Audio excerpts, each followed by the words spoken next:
Hola, buenas tardes a todas y todos.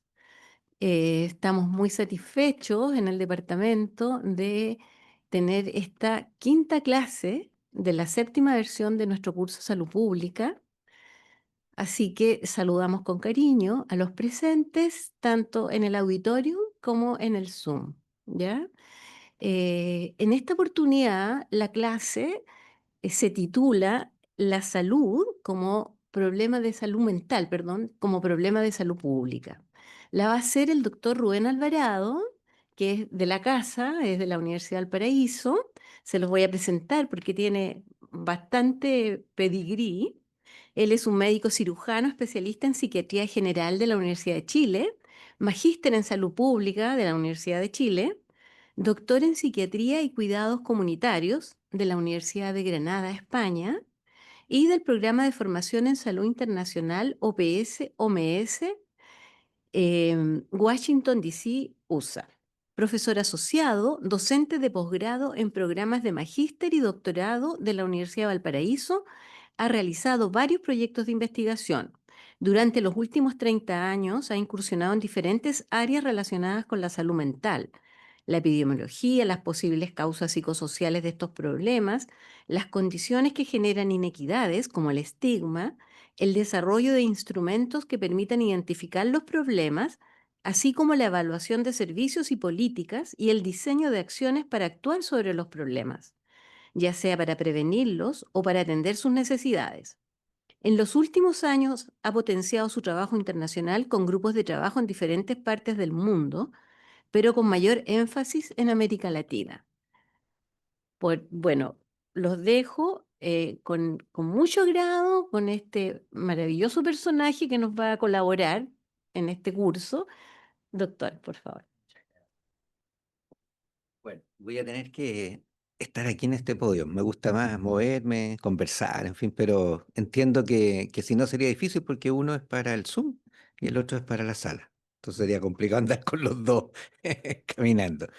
Bueno, primero que nada, yo les agradezco la invitación. En realidad es un gusto poder compartir lo que es mi trabajo en el fondo y poder contarles una visión que tengo respecto de por qué la salud mental, claro que me gustó lo que dijiste, ¿ah? La salud como problema de salud mental. Interesante. Pero no, es la salud mental como problema de salud pública. Muy bien. No, sí, por supuesto, por supuesto. Dije, pero me dejó pensando, dije, mira, interesante reflexionar eso. Bueno, entonces, la verdad es que a mí me gustaría que fuera mucho más conversado, más dialógico, entonces siéntanse libres, además creo que conozco a casi todos aquí, así que por favor interrúmpanme cuando quieran, opinen, pregunten, ¿ya? Así que varios de aquí tienen harta experiencia también, pues Dago, qué sé yo, en un campo específico que voy a mencionar, así que por favor me interrumpen nomás, ¿ya? Y vamos conversando, ¿no? Bueno, yo voy a intentar, como decía, mostrarles esta idea un poco de cómo los problemas de salud mental se fueron transformando en problemas de salud pública, particularmente por el interés público que generó después de la pandemia, ¿ya? Pero lo son desde mucho antes, ¿no? Por lo tanto, lo primero que deberíamos hacer para focalizar esta clase es preguntarnos cómo un problema de salud se transforma en un problema de salud pública. Y para los que están aquí, yo creo que esto va a ser casi de perogrullo lo que voy a decir, pero vale la pena recordarlo porque eso va a guiar todo lo que resta, ¿no? En general, nosotros estudiamos el problema y sus características para ver si se transforma en una prioridad y también la respuesta social que se da a ese problema, ¿sí? ¿Qué características deberían tener? Como problema, ¿no es cierto? En general, hay 5 criterios que se usan desde hace mucho tiempo, que fueron creados en lo que era el centro que se llamaba CENDES OPS, que estaba en la Escuela de Salud Pública, por allá por los años 68, 69, antes del golpe militar, y que después se terminó, el 73. Pero estos 5 criterios han seguido usándose en general en el mundo y forman parte de los criterios que se usaron para priorizar los problemas GES. La magnitud, ¿no es cierto? ¿Cuán frecuente es el problema? La relevancia, cuánto mata, cuánto discapacita, cuánto cuesta, cuánto altera la calidad de vida de las personas. La tendencia, si está en ascenso, está estabilizado o está en descenso. ¿Cuánto interés público genera? Y a eso me refería con lo que pasó a propósito de la pandemia y los problemas de salud mental. ¿Y cuánto podemos hacer para prevenir o para tratarlos? ¿Sí? Las dos cosas. ¿Hay medidas que podamos hacer? Bueno, la salud pública es un campo también pragmático en ese sentido, ¿no? Que toma decisiones en función de cosas que se puedan realizar, ¿no? Y por otro lado, en la respuesta social, ¿no es cierto? Nos van a interesar, a ver, ahí está, ya. Nos va a interesar, ¿no es cierto?, en la medida que es un problema en la que podemos dar las siguientes características. Primero, que efectivamente tengamos recursos, que estos recursos, sobre todo dispositivos, ¿no es cierto?, que nos brinden cobertura, acceso, perdón, y sobre todo cobertura pensando en una de las metas que se ha puesto que es muy importante, que es la cobertura universal, ¿sí? Segundo, que tenga un enfoque basado en derecho, algo muy relevante en cualquiera de las políticas sociales, incluso que se han desarrollado en las últimas décadas. Ojalá que esté basado en evidencia, en el sentido de que es preferible hacer algo que se sabe que funciona a algo que no se sabe o bien se sabe que no funciona, ¿no? Que los servicios que se brinden con calidad, servicios o cuidados, van a ver hablar un poco más de esa manera, ¿no? Como, porque yo creo que ese es un enfoque que hay que ir cambiando, pasando un modelo que estaba centrado antes en curar a uno en cuidar, ¿no? Progresivamente y donde además cada vez ponemos más énfasis en los procesos de implementación. O sea, las cosas, hay muy buenas ideas, ¿no? Pero muchas veces cuando se implementan esas buenas ideas, ahí se empiezan a caer o empiezan a fallar. Entonces, los procesos de implementación han pasado en general en el mundo como un tema muy importante. De hecho, en el mundo de la salud global, que se llama, un mal nombre a mi juicio, me gusta más el de salud internacional, que es mirar los problemas con una perspectiva mucho más allá de un país, el, los procesos de implementación en políticas públicas y las de salud también es un tema hoy día de los primeros en términos de prioridad, ¿sí? Porque se ha visto que los países que tienen menos ingresos, ¿no? Son países en donde en general no solo no tienen menos recursos, sino que además los pocos recursos que tienen implementan más las políticas. Entonces se logran peores resultados no solo por los pocos recursos, ¿sí? Sino que también porque no se hacen bien. Bueno, entonces yo diría cuando miramos un problema tenemos que mirar este conjunto y es lo que te voy a tratar de darle. Por lo tanto, esto no es la típica sesión de epidemiología donde muestro la magnitud de las cosas, sino que quiero mostrarle un poco el conjunto, ¿no? Y algunos desafíos que derivan de esto. Respecto de los primeros 5 puntos, ¿qué sabemos? Yo creo que eso es bastante conocido y por eso voy a ir un poquito más rápido en eso. Primero, desde hace mucho tiempo, con un indicador que seguramente ustedes han escuchado, lo que en Chile se llama Anavisa, que en el mundo en general aparece como ABAD, ¿no? Se sabe que los problemas psiquiátricos, perdonen, los problemas neuropsiquiátricos, ¿no? Conforman un porcentaje bastante importante de los años de vida perdidos por discapacidad. Eh, ¿Ve? ¿Soy yo? ¿Seré yo, señor? ¿No? Ya. Pensé que había apretado algún botoncito. No. Ahora, este indicador en realidad siempre se pone en primer lugar, lo van a ver siempre en los informes, pero es súper discutible, ¿no? Ese es un tema en el que podríamos entrar además después. Pero la gente que trabajamos en salud mental, para ser pragmáticos, lo usamos, po. Y decimos, mire, qué sé yo, entonces cuando hay que convencer a algún ministro, alguna ministra, o algo así, decimos, se pierden muchos años de vida saludable, ¿no es cierto?, por problemas de salud mental. ¿Ya? Bien. Aquí tenemos una aproximación un poquito más a América, ¿no es cierto? Y en este caso lo que podemos ver es que cuando uno toma el conjunto del indicador, recuérdense que este indicador reúne los años perdidos por mortalidad prematura más los años perdidos por discapacidad, es decir, por enfermedad, ¿no es cierto? Un 19% de del conjunto de años de vida perdidos, ¿no es cierto?, pertenecen a los problemas de salud mental, casi un 20%. Después, ¿no es cierto?, de lo que son enfermedades crónicas no transmisibles, que sería la primera. Y cuando miramos solamente el componente, perdonen, este sí es error mío, el componente de pérdida por años de vida por discapacidad conforma un tercio de los años de vida perdidos. Entonces, como carga, una primera idea importante con este indicador, como digo, con los cuestionamientos, que podríamos estar un buen rato hablando de eso, nos dice que la magnitud en términos de efecto sobre la población es muy importante, ¿no? Segundo lugar, cuando miramos ahora cómo se distribuyen eso entre los países de América, y aquí lo traje porque me parece muy interesante, mostrar, perdón, mostrar cómo cuando miramos, ¿no es cierto? En este lado están los AVISA o ABAD, mejor dicho, que es mortalidad más morbilidad, y acá está solo la morbilidad, ¿no es cierto? Que se pierde por problemas de salud mental. Fíjense que en este caso Chile, para ir centrándonos en el país, ¿no? Está en el tercer lugar en cuanto a cuánta, ¿no es cierto?, pérdida de años de vida son producto de los trastornos mentales. Está en tercer lugar, solo seguido de Canadá y Estados Unidos. Por algo somos países de altos ingresos y estamos en ese club, ¿no es cierto? Entonces tenemos los mismos problemas que Estados Unidos y Canadá. Entre otras cosas, pocas veces se dice, yo me acuerdo cuando vi hace año 2000, publicaron una serie de trabajos respecto de las tasas de prevalencia de vida de los problemas de los países que se habían hecho los estudios epidemiológicos poblacionales. Una cosa que a uno le llama la atención de inmediato era que el país que más alta prevalencia de vida de trastornos mentales tenía era Estados Unidos, uno de cada dos. Entonces, claro, y después uno empieza a mirar y cuáles siguen, en general, países europeos de alto ingreso. Después, países de los que llamábamos de mediano ingreso. O sea, pareciera ser que los problemas de salud mental tienen que ver con las formas de vida, ¿no es cierto?, de ingresos, modelos de sociedades, etcétera. Aunque eso en el manuscrito no se discutía, pero creo que eso era obvio para que él lo miraba con ojos críticos. Bueno, y cuando miramos solamente la pérdida de años de vida por discapacidad, ¿no es cierto?, por morbilidad, van a ver ustedes que ahí Brasil y Chile son los dos países que tienen, ¿no es cierto?, los porcentajes más altos, ¿no?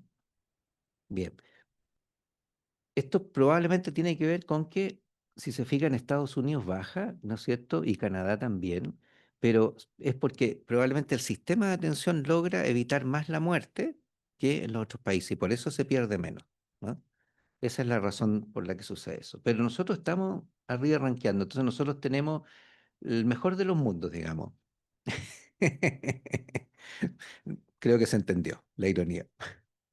Bien, luego si miramos los problemas específicos adentro, ¿no? Y aquí podríamos hacer otra sesión completa para discutir el tema de los diagnósticos y las clasificaciones en salud mental que podrían ser cuestionables, pero si nos usamos más la terminología más tradicional, vamos a ver cómo la depresión aparece como primer problema, el que genera más cantidad de pérdida de visa, y en ese sentido nuestro país, cuando tomó decisiones como implementar el programa de atención integral de la depresión en atención primaria el año 2001, durante el gobierno de Michel, eh, no está pensado en eso, o sea, está fundamentado en que ese era uno de los principales problemas. Más un estudio que teníamos anterior a este que mostraba que en los problemas que las personas consultaban en atención primaria, la depresión ocupaba el primer lugar. Creo que voy a mostrar esos datos de ese estudio.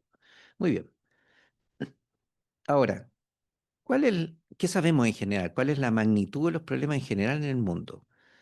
Este es un buen metaanálisis a pesar de que es antiguo, pero esto no creo que haya cambiado mucho, incluso con la pandemia. Lo que nos dice acá, y por eso para que la tabla es enredada, pero creo que lo mejor es quedarse con esto que puse al lado, ¿no? La prevalencia de los últimos 12 meses de trastornos mentales comunes, esto es una terminología usada más bien en Europa que en Estados Unidos, que es más DCM. Esta visión es un poco más epidemiológica, más pragmática, en el sentido de decir que los trastornos mentales comunes son todo ese conjunto que en general tienen altas prevalencias, tienen una evolución un poco autolimitada y que se requiere es un paquete de servicios de menor nivel de complejidad y pueden ser resueltas en su gran mayoría en atención primaria.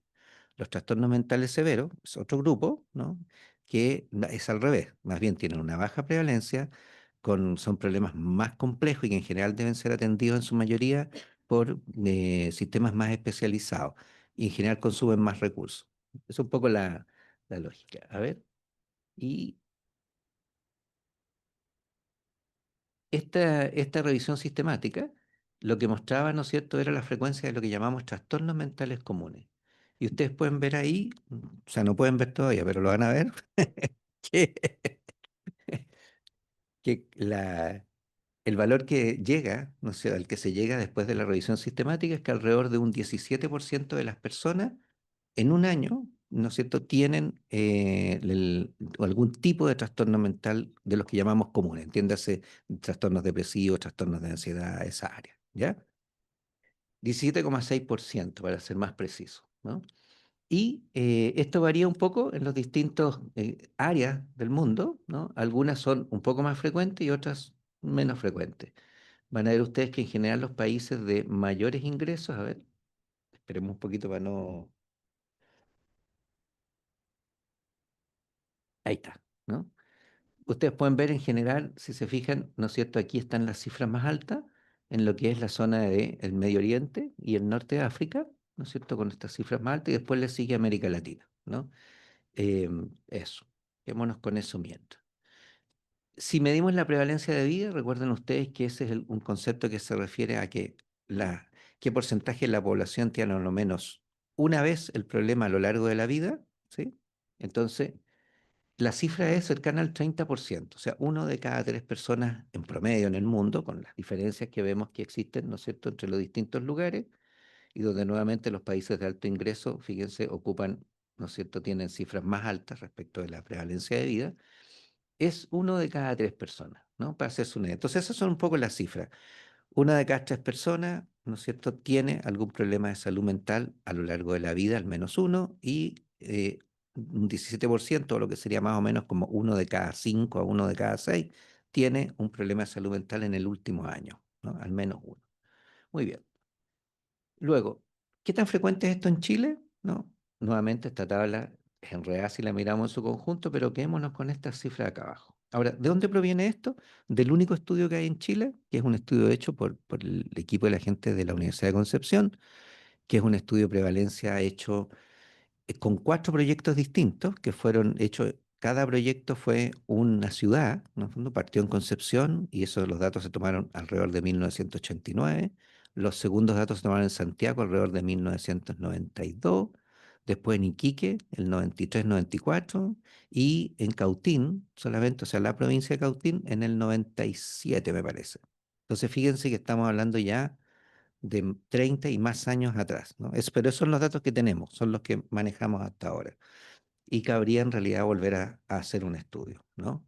Hubo un intento de hacerlo en la última ENS, ¿no? Se incorporó, pero falló. No, no voy a contar porque sería pelar, ¿ya? Pero bueno. Ah, eso es para el café, para el café. Buena idea, Mario. Bien, entonces, más o menos las cifras nuestras se acercan, si se fijan a las cifras que mostré antes, nosotros tendríamos en términos globales, ¿no es cierto? Para hombres, prevalencia de último año, 19,3%, para mujeres 25% y 22,2%, o sea, un poquito más alto que lo que vimos, ¿no es cierto?, para el mundo, pero está dentro de los rangos.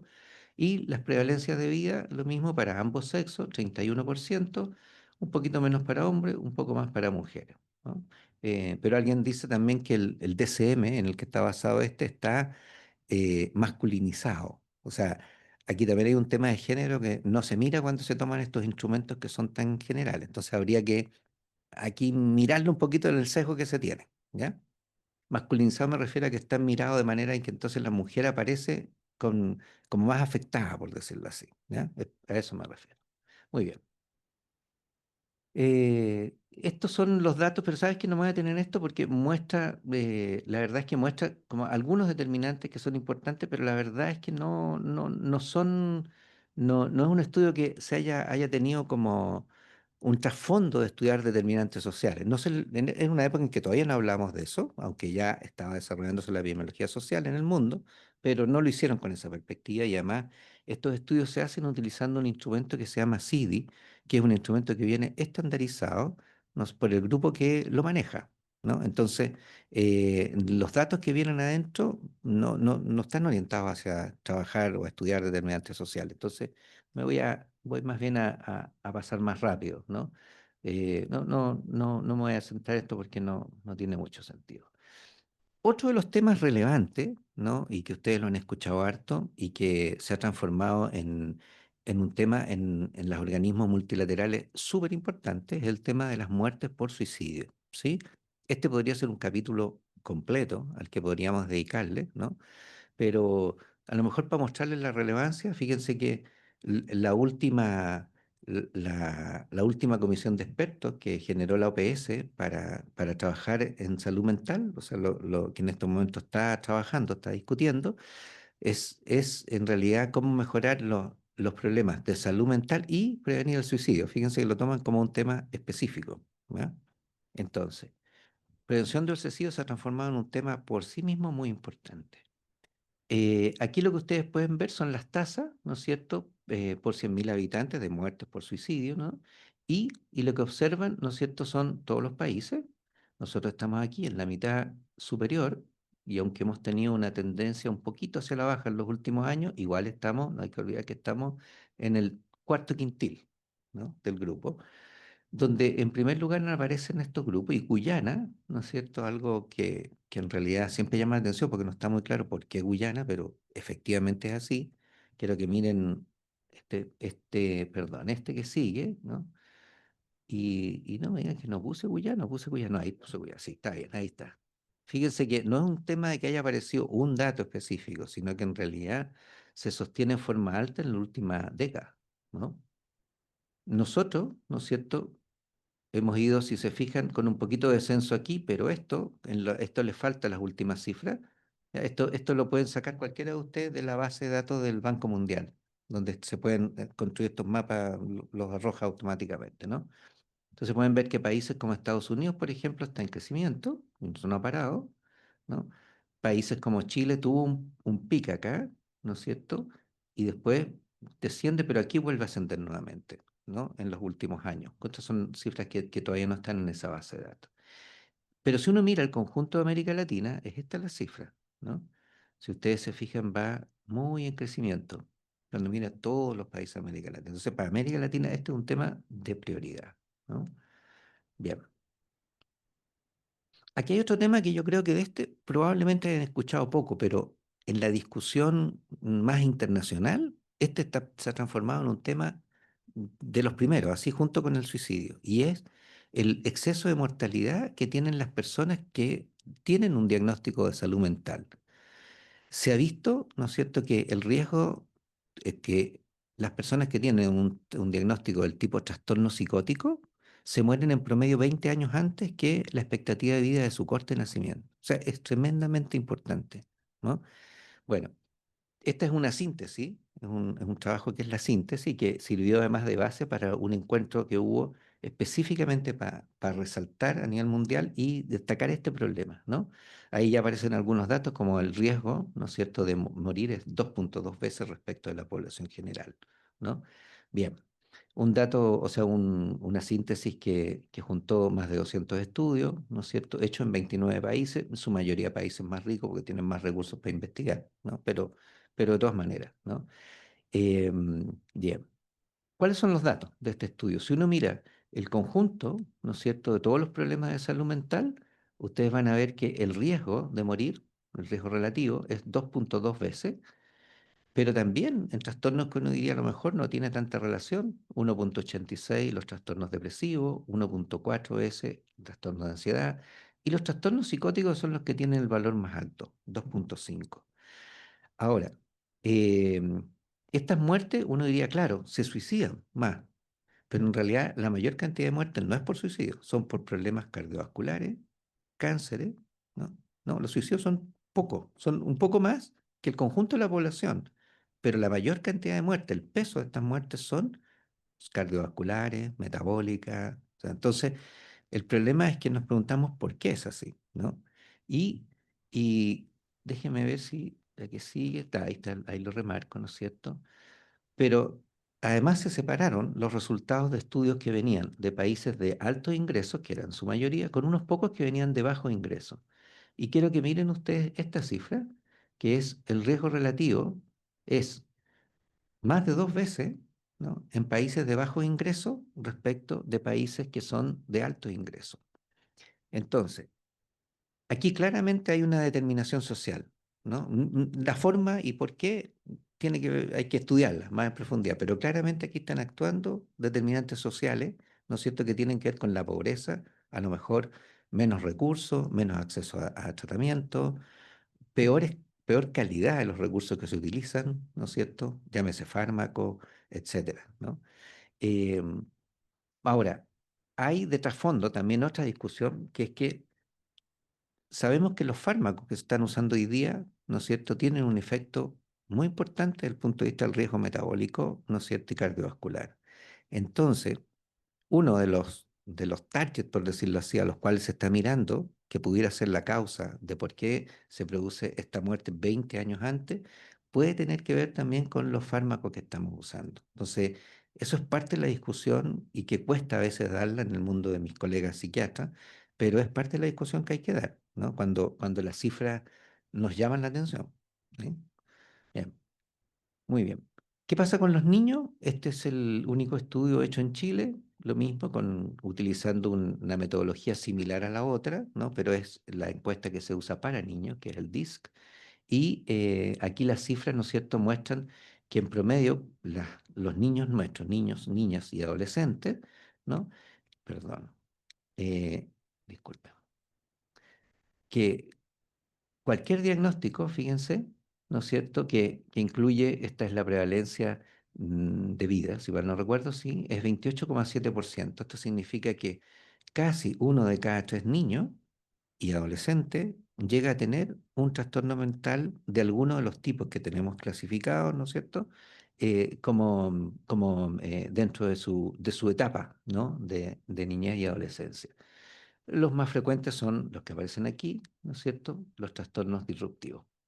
Déjenme ver si la que sigue, no sé si puse, ya, claro. Hay una discusión importante en los estudios epidemiológicos con instrumentos como este, como es el DISC, ¿no? Que es el gold estándar hoy día, ¿no? Pero el problema que tiene es que cuando se trabaja con niños más chicos, menores de 14 años, se le pregunta a los padres, ¿no?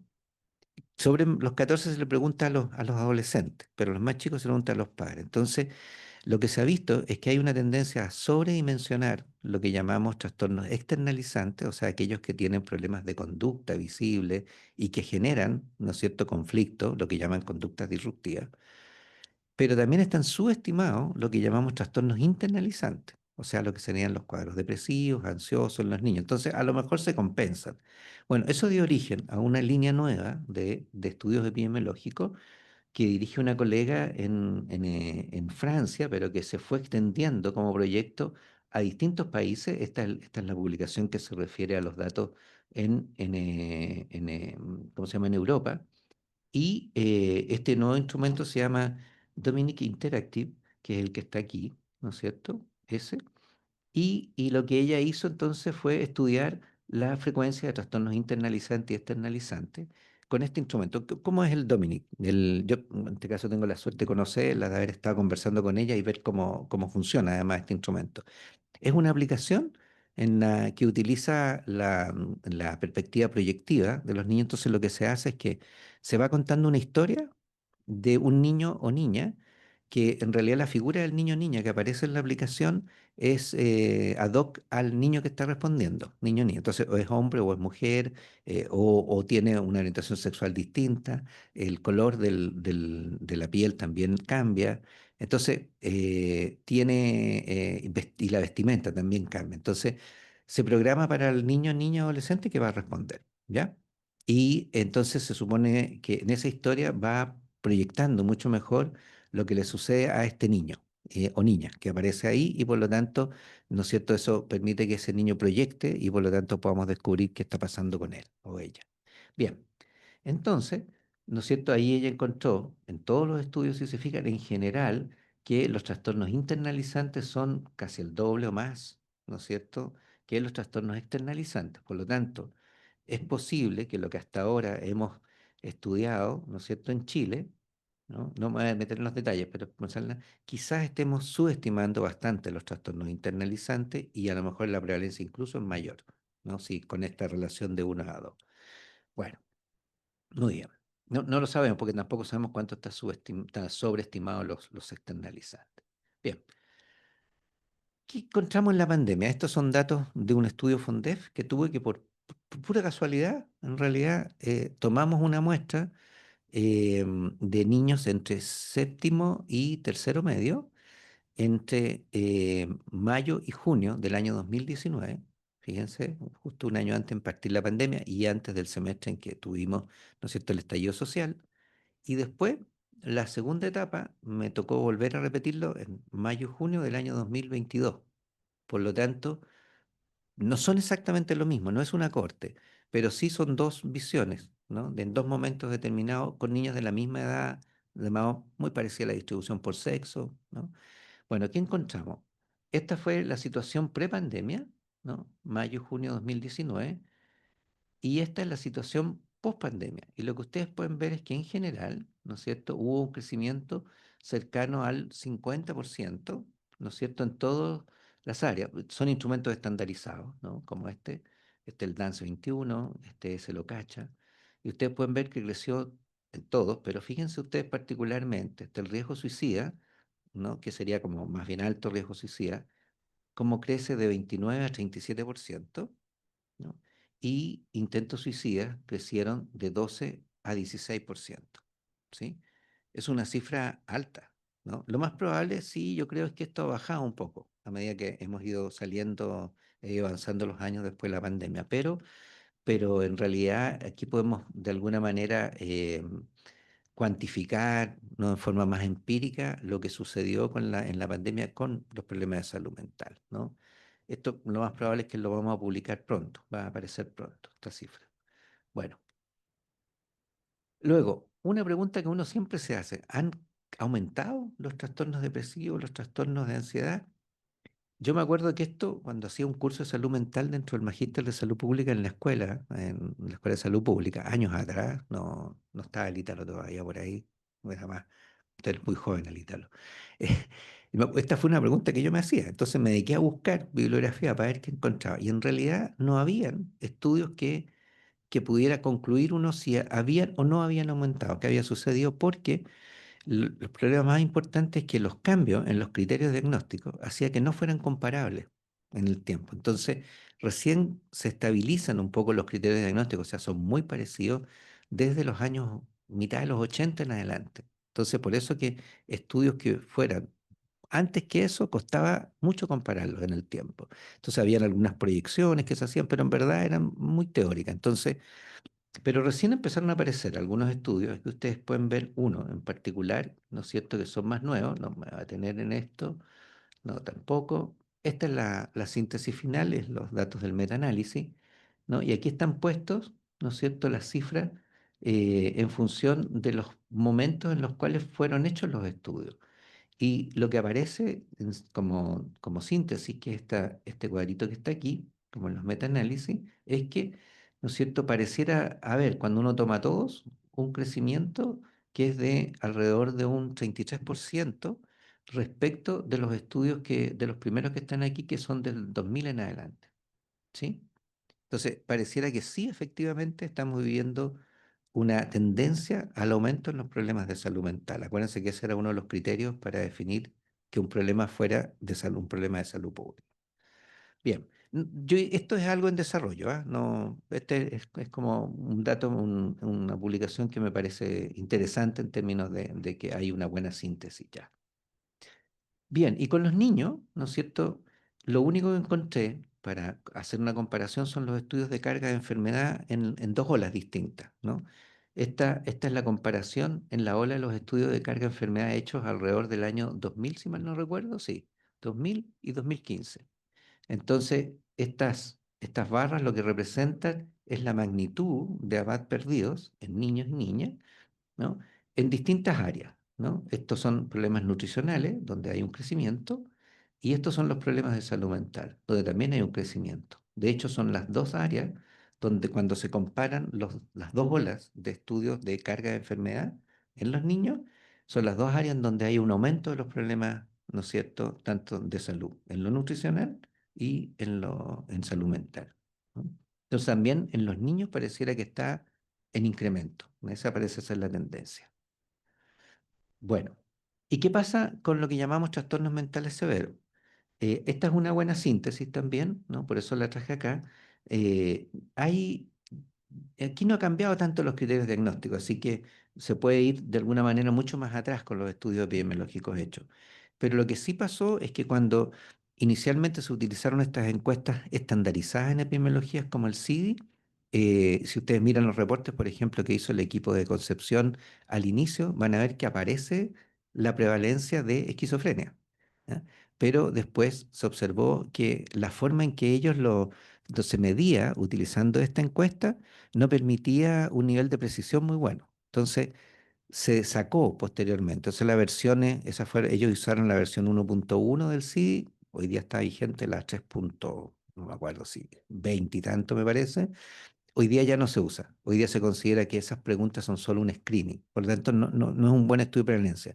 Hoy día para estudiar esquizofrenia como estudio epidemiológico poblacional se requiere más bien una encuesta específica, especializada para estudiar problemas psicóticos, ¿no? De hecho, mucho mejor la que se usó en el gran estudio de esquizofrenia internacional que patrocinó la OMS en la década de los 80. Ese es mucho mejor porque usa una herramienta que se llamaba PC en esos momentos. Y esa es mucho mejor para esquizofrenia. Bueno, bien. Entonces, ¿qué se encuentra cuando se hace la síntesis? Aquí primero, estos son los países que han hecho estudios de este tipo, ¿no? Algunos tienen más estudios, como el caso de Estados Unidos, si ustedes se fijan, ¿no es cierto? O el caso de China, ¿verdad? Y la India y países nórdicos, Inglaterra. No son los países que tienen mayor cantidad de estudios hechos. Nosotros estamos en el grupo que tenemos un estudio y que es ese y que además como instrumento tampoco es tan preciso, ¿ya? Entonces esa es una de las dificultades. Bueno, ¿y cuáles son los resultados? En general, ¿no es cierto? Los datos son sin mucha dispersión a lo largo del mundo, ¿no? Si se fijan, ¿no es cierto? Los que tienen cifras menores, como el caso de los países nuestros, ¿no? Aquí hay proyecciones hechas sobre países, ¿ah? Pero el nuestro, por ejemplo, está en las cifras más bajas, ¿no? De 0,16 a 0,22 por mil.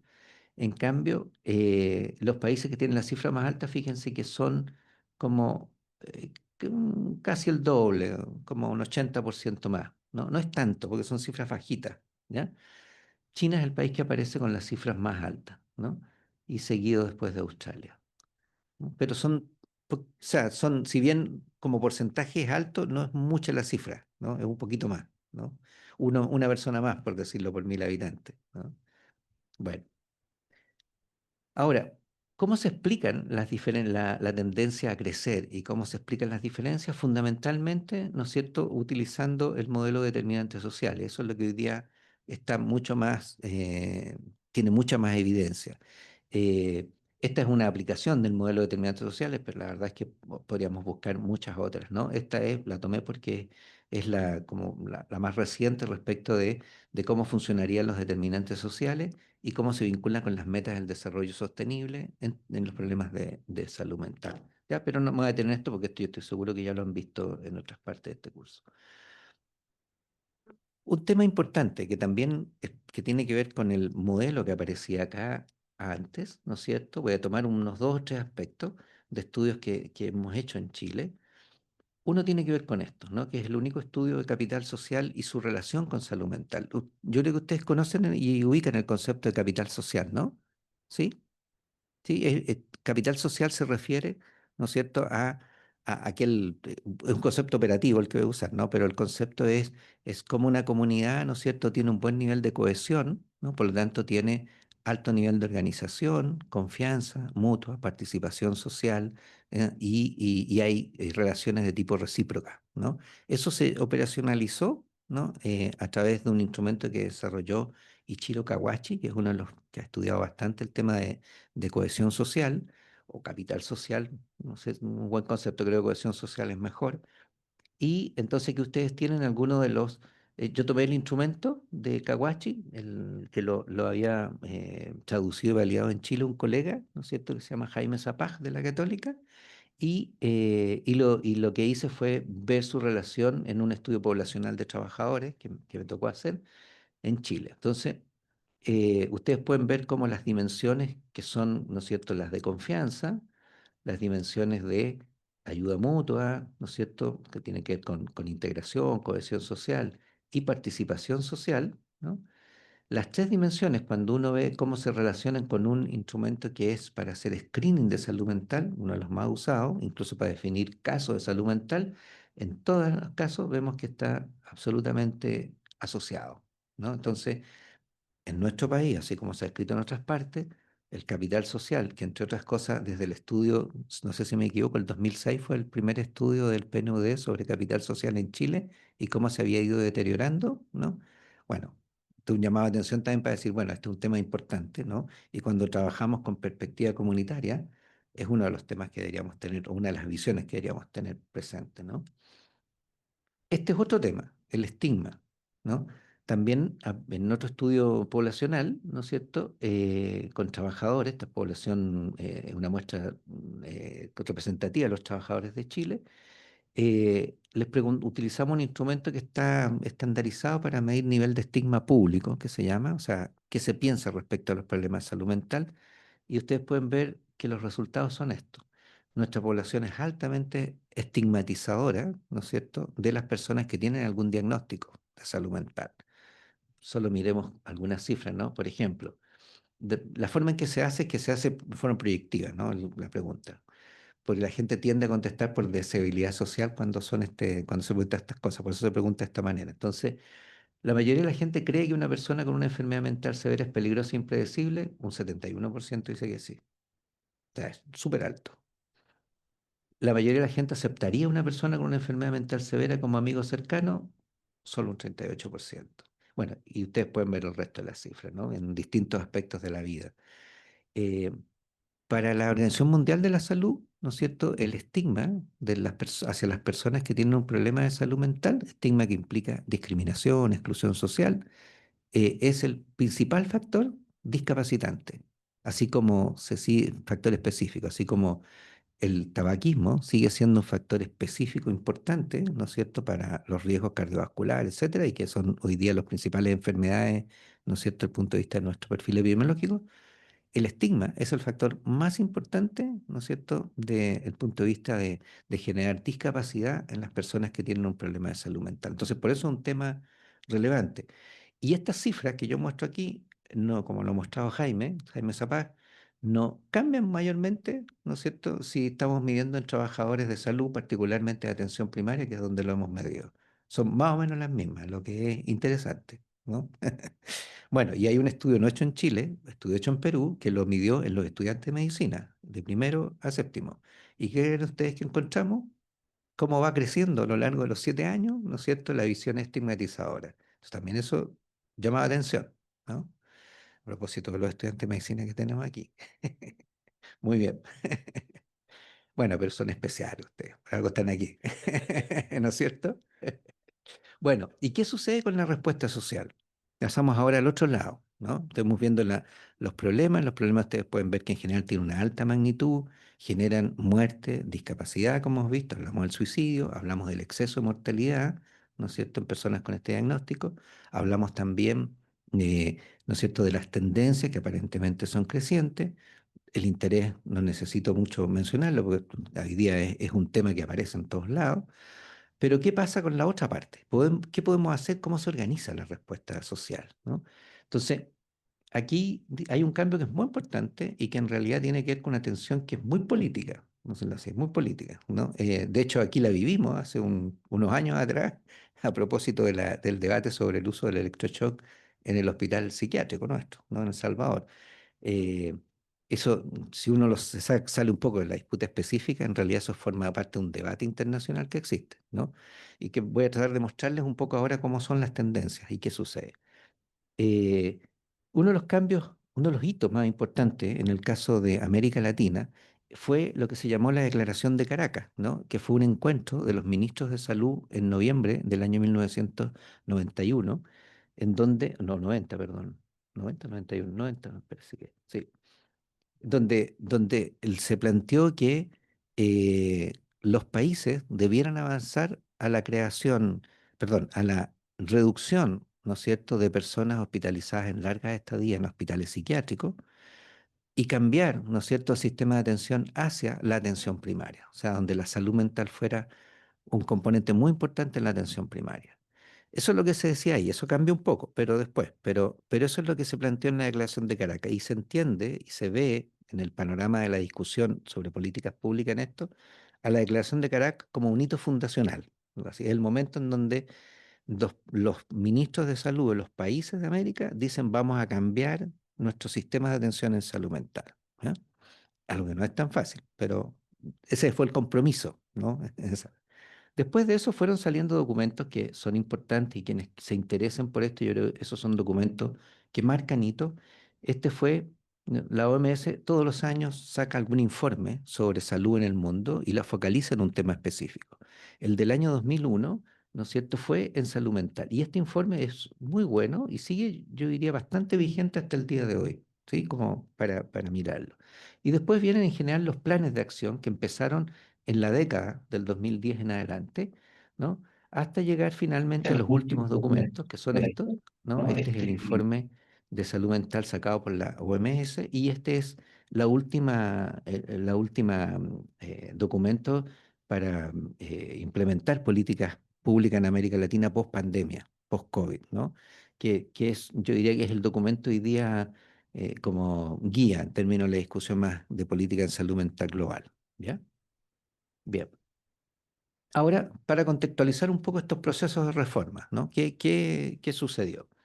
Primero, una cosa importante es que en realidad los procesos de transformación empiezan, ¿no es cierto?, con lo que a lo mejor algunos de ustedes, disculpen, han escuchado, ¿no?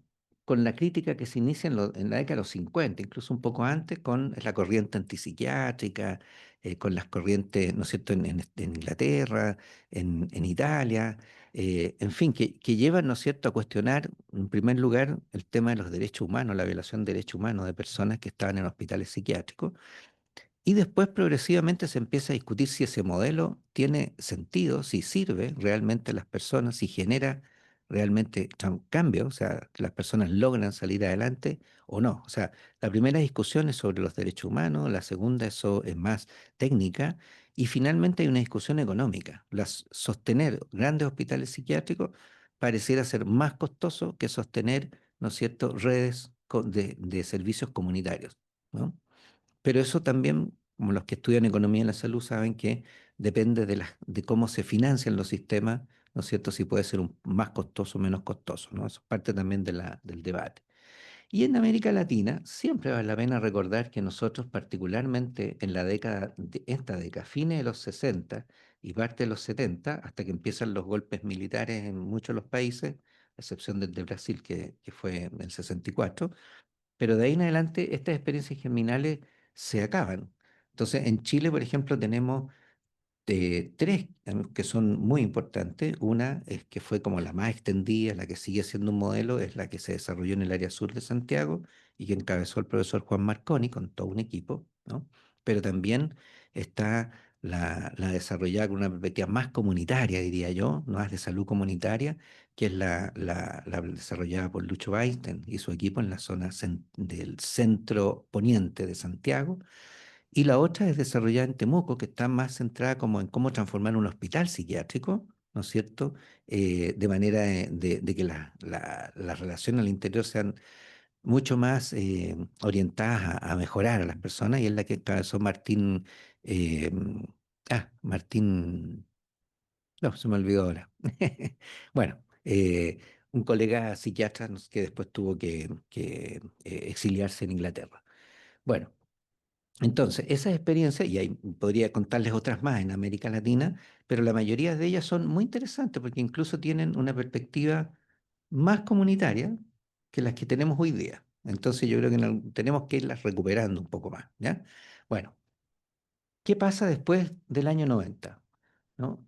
Aparece la Declaración de Caracas, como les decía, el informe mundial, que es otro hito importante, y los reportes que vienen post-COVID, ¿no?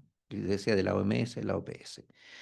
Si uno pone un poco en perspectiva histórica, y esto es un invento mío, digamos, se los advierto, porque no lo he visto, uno podría decir que las reformas en salud mental siguen como hasta ahora tres ejes centrales, ¿no? Un primer eje, ¿no? Es el desarrollo de lo que podría llamarse para la función de rectoría, donde hoy día casi todos los países de América Latina tienen leyes de salud mental, ¿sí? Esas leyes, ¿no es cierto?, en general tienen que ver con tres aspectos. Primero, la protección de derechos de las personas. Esas son casi todas están centradas en eso. Segundo, la mención respecto de algunos tipos de dispositivos que debieran ser los que se desarrollaran, esas son menos. Y la tercera, sobre asegurar financiamiento, esas casi ninguna. Pero esos son como los tres elementos que debieran tener. Bueno, casi todas están centradas en lo primero. Y ahora, ¿qué sucede? Que el que hayan leyes no significa que se ejecuten, ¿no? Somos buenos para, como dice el dicho, inventamos la ley y luego inventamos la trampa, po, ya. Entonces esto pasa harto. Si hoy día realmente, por ejemplo, bueno, un caso que conozco con harto detalle en El Salvador, en el país, digamos.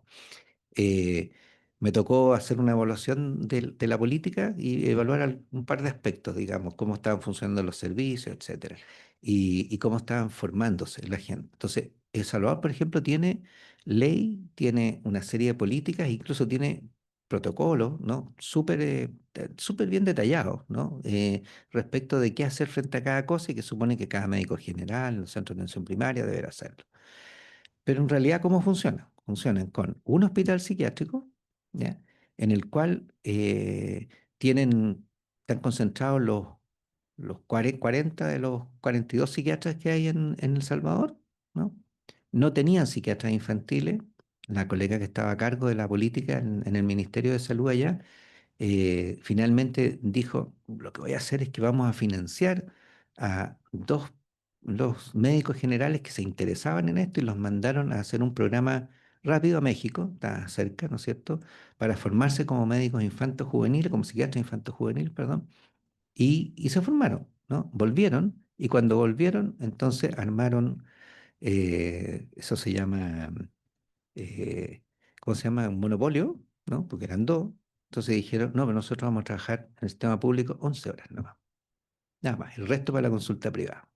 Entonces el ministerio les financió su formación, ¿no es cierto? Y en teoría debieran devolverlos, pero no tenían sistemas como los nuestros, de los ciclos de destinación y que están un poco más claramente establecidos, ¿no es cierto? Como es el programa, ¿no es cierto? Como sigue después. Entonces armaron, como decía, su monopolio chiquitito bueno, eso pasa en países como este y eso pasa en muchos más países. O sea, si quiere, podría ir nombrándole uno a uno general en Latinoamérica Latina cómo funciona. Pero bueno, las piezas de rectoría. En el caso de Chile es muy interesante porque Chile no tuvo ley, lo que tuvo son planes nacionales de salud mental. Desde el primero, que es del 96, en realidad hay uno antes. Hay uno que hizo a lo mejor te acuerdas, Dago, el doctor Medina, pero el antropólogo, psiquiatra, ¿te acuerdas de él? ¿Sí? Que dirigía la unidad de salud mental del ministerio antes del 90, que era una unidad, pues era él solo, ¿no es cierto? Y estaba bien solo, en realidad, pero efectivamente que es cierto. Entonces, yo creo que tenía súper buena disposición cuando participó con nosotros, además, en las discusiones en la campaña, ¿no es cierto? Después, cuando nos acercamos a las elecciones del 89 para el cambio de gobierno, él participó y todo en un programa. Entonces, no lo pescaban en el ministerio. Ese plan, ¿no? Fue oficializado y tuvo la firma del ministro de Salud, ¿saben cuándo? El día 10 de marzo de 1990. O sea, un día antes del cambio de gobierno. No tuvo ni una importancia. ¿Ah? Bueno, en todo caso era un plan bien simple, la verdad, pero luego empiezan los planes que son los que tienen más impacto, ¿no? Para nosotros, que son el del 96 y sobre todo el del 2000. El del 2000 marca un hito también en Chile y con él se inician una serie de líneas, como fue el programa de atención de la depresión, atención integral de la depresión, atención primaria, que fue clave y ha sido un modelo en el mundo. ¿Ah? Ese programa, por ejemplo, personalmente me ha tocado presentarlo porque ha sido muy interesante para otros países, ¿no? Por ejemplo, en una reunión de la OECD recuerdo haberlo presentado, ¿no? Y me acuerdo que estaban colegas de Inglaterra, estaba la colega encargada de salud mental de China, está todo como, chuta, interesante la forma en que se hizo y cómo se logró finalmente establecer en todo el país, ¿no? Desde una idea muy puntual, pero que tuvo el apoyo de la ministra de la época, ¿no? Que era Michelle Bachelet, y tuvo el respaldo completo, ¿no? Bueno, eso por ejemplo. Bueno, entonces nosotros tuvimos planes y los planes fueron para nosotros la fuerza más que la ley. La ley ahora, ¿no es cierto?, la estamos teniendo y entiendo que sé que se está discutiendo y se está tratando de perfeccionar una versión mejor. Segunda línea, segunda aspecto central, que es qué pasa con los sistemas de atención, porque podemos tener leyes, podemos tener todos estos documentos que hacen la función de rectoría, pero no podemos tener nada abajo, como el ejemplo que yo les decía de El Salvador, ¿no? Eh, no, espero que no haya nadie, porque va a sonar que estoy pelando a El Salvador, pero no es eso, ¿no? Es una realidad. En general, esta segunda línea tiene que ver con los dispositivos, y en los dispositivos la tendencia es, por un lado, a reducir los hospitales psiquiátricos hasta llegar, o sea, en general en lo que se refiere a pacientes que pasaban largas estadías en los hospitales psiquiátricos y que nos vayamos finalmente quedando con hospitales psiquiátricos que puedan tener, que cumplan una función de hospitalización de personas más complejas y que necesitan un tiempo ahí, o bien que sean reemplazados por hospitales, ¿no es cierto? Perdón, por servicios de psiquiatría de corta estadía en hospitales generales, ¿no? Esa es un poco más la tendencia hoy día, ¿no? Y a su vez generando, perdonen, una red, ¿no? Una red, ¿no? Con centros comunitarios de salud mental, con los distintos nombres que tienen en América Latina. Nosotros le llamamos COSAMO, CESAM, pero CAPS en Brasil, centros comunitarios de salud mental en el caso de Perú, etcétera, ¿no? Hospitales de día y el fuerte componente en la atención primaria, que siempre es el eje, ¿no? Y aquí hay una mirada más salubrista cuando se mira esto de esa forma, ¿no? Y tercero, que yo diría que es el eje que está empezando a aparecer hoy día, que es, ¿qué hacemos? Porque podemos tener, ¿no es cierto?, las piezas de rectoría, pero puede que no se haga nada.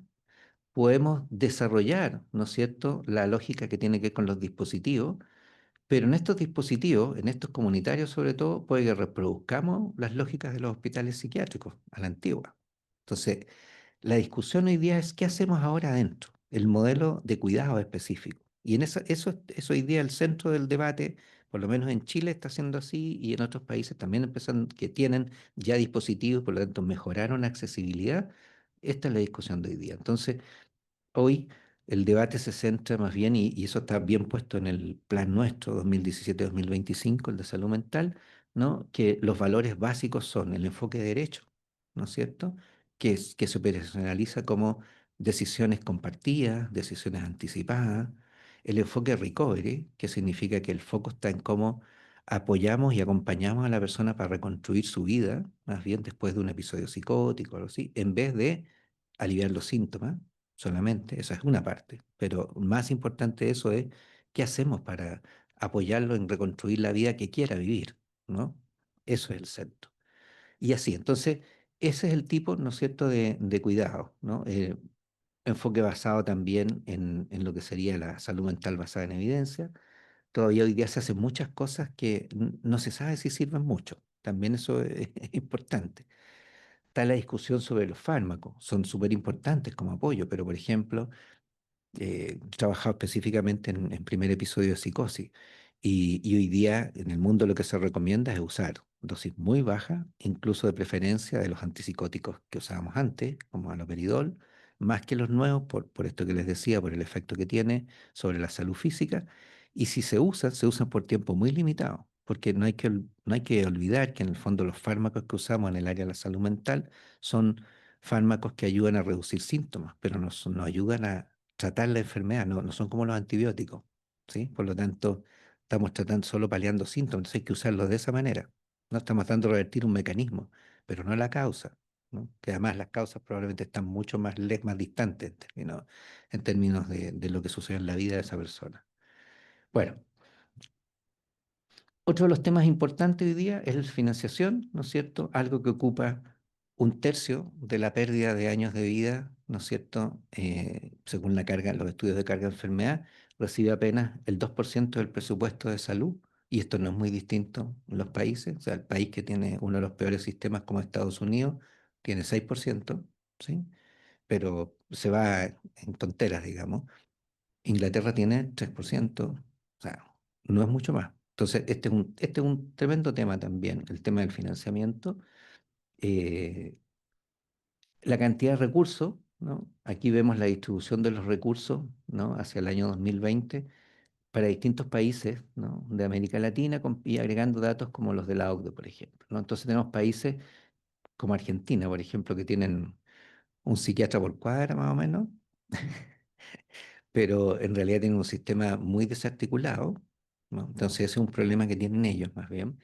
¿Ya? Nosotros estamos en general en el nivel como en el cuarto más alto, ¿no es cierto? Perdonen, em,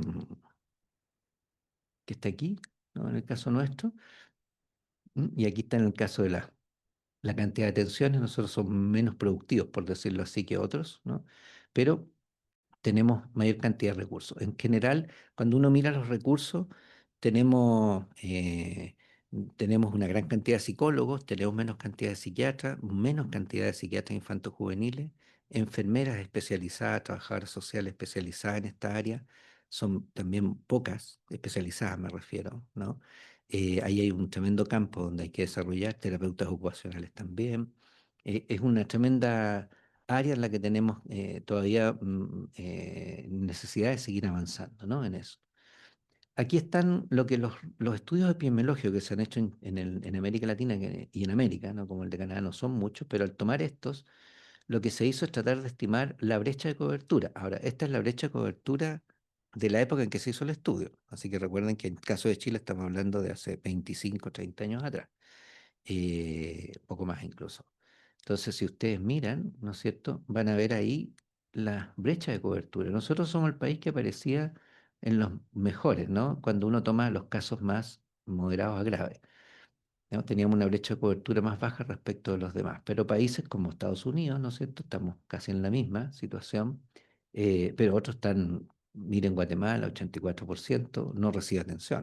O sea, el 15% la recibe, para poner el inverso, ¿no? Entonces, el tema de la cobertura, ¿no? Y cuando hablamos de cobertura universal como una meta, fíjense la distancia que muchos países tienen. Nosotros probablemente estamos en la mitad, un poco mejor, a lo mejor que esto, pero no creo que mucho más tampoco, ¿no? Bueno, y eso, cuando uno mira eso, entonces nos lleva a tratar de entender y estudiar un poco más la estructura y funcionamiento de los servicios de salud mental. El- una de las cosas que me tocó desarrollar, perdón, estos son los planes que ustedes los conocían, pero una de las cosas que es importante entender, este es el modelo que tenemos nosotros en Chile, perdón, me fui nuevamente, ahí está. Este es el modelo que tenemos en Chile, el que aparece en el plan, ¿no? Y que muestra en realidad, ¿no es cierto? Primera cosa que pone más bien en una línea horizontal la atención primaria, los niveles secundarios, lo que sería el nivel terciario, lo cual me parece muy bueno, ¿no?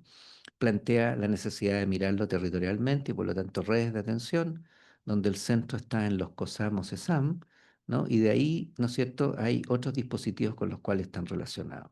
Que la atención primaria juega un rol central, ¿no? Es siempre la entrada al sistema, por decirlo así, ¿no? Y bueno, y ahí se va conectando con otras áreas, ¿no? Las organizaciones, como las de agrupaciones de usuarios y familiares, debieran jugar un rol importante, no es siempre así, ¿no? Y también otras instancias de participación comunitaria que pudieran también participar en los planes locales de los servicios. Eso es poco, eso está poco desarrollado en nuestro país, a pesar de que está declarado en el plan, ¿no? Bueno, entonces esto, ¿no es cierto?, es así, pero también hay que mirarlo en perspectiva de tiempo. Yo, el año 90, en abril, me tocó asumir como encargado de salud mental o como jefe de programa, se llamaba en esa época, de salud mental en el área sur de Santiago y armar, por lo tanto, como la primera experiencia de crear una red y esa red se transformó después con el tiempo en el área de demostración, se llamaba, respecto de cómo se fue desarrollando en el resto del país. ¿Qué teníamos en esa época? En esa época lo único que teníamos era esto, ¿no es cierto?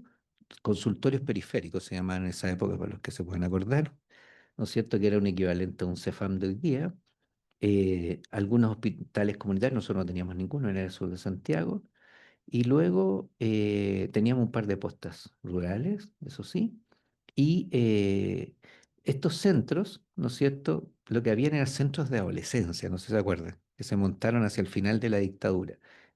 Los que hubo se fueron transformando luego en COSAM. Existía esto y de ahí estaba em, la hospitalización que se hacía en un lugar muy alejado, ¿no es cierto? Como la historia de los hospitales psiquiátricos, ojalá lo más lejos posible, para que no contaminen con la locura, ¿no? Así que estos quedaban hacia Puente Alto, ¿no? Más allá, el Hospital Peral. Y eso era todo, nada más de lo que se dice aquí había. Lo cuento eso porque creo que también hay que mirar cómo hemos desarrollado nuestro sistema en Chile y nuestro sistema con todas las falencias que uno puede encontrarle en el caso de las redes de salud mental son realmente el modelo para el resto de América Latina. O sea, nosotros seguimos siendo un modelo para muchos otros. Lo que desarrolló Perú, por ejemplo, en los últimos 10 años, donde ellos montaron sus centros comunitarios de salud mental con menos recursos que los nuestros, pero lograron en 7 años crear más de 200 centros comunitarios. Nosotros tenemos 98, me parece, hasta ahora con un nivel de liderazgo del equipo en el ministerio que fue muy importante, pero con este gobierno en Perú se frenó completamente y sacaron al doctor Cutipé, porque era contrario, digamos, y había dicho algunas cosas en contra de la presidenta. Así que se frenó un poco, ¿no? Pero el equipo sigue siendo el mismo en el ministerio. En el caso, ¿no es cierto?, de Brasil, que también tiene los CAPS, que son un equivalente a los nuestros, pero pueden ser más complejos, tienen por ejemplo, unas pequeñas hospitalizaciones, tienen camas, 2 camas, por ejemplo, y entonces permiten resolver situaciones de crisis, pero la verdad es que ellos tienen en Brasil un buen desarrollo, pero en la costa atlántica. Cuando uno se va hacia el interior como país, no hay casi nada, ¿no? Entonces, no tienen un desarrollo como el nuestro, como país, que sí nosotros tenemos en general una estructura de red, con más algunos vacíos en algunas partes, pero bastante más similar a lo largo de Chile. Insisto, con las deficiencias que uno podría encontrar, pero que igual es importante ver cuánto crecimos en lo largo de estos 30 y un poco más años, ¿no?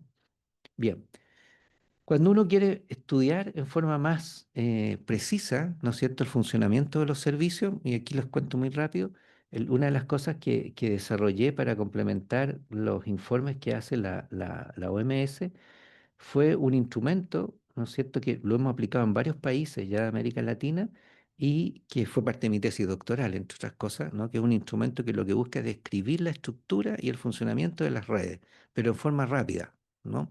Porque en el mundo hay otra iniciativa que se llama DESDE, que es mucho más compleja, pero es para investigación, no es para quienes planifican y gestionan servicios, ¿ya?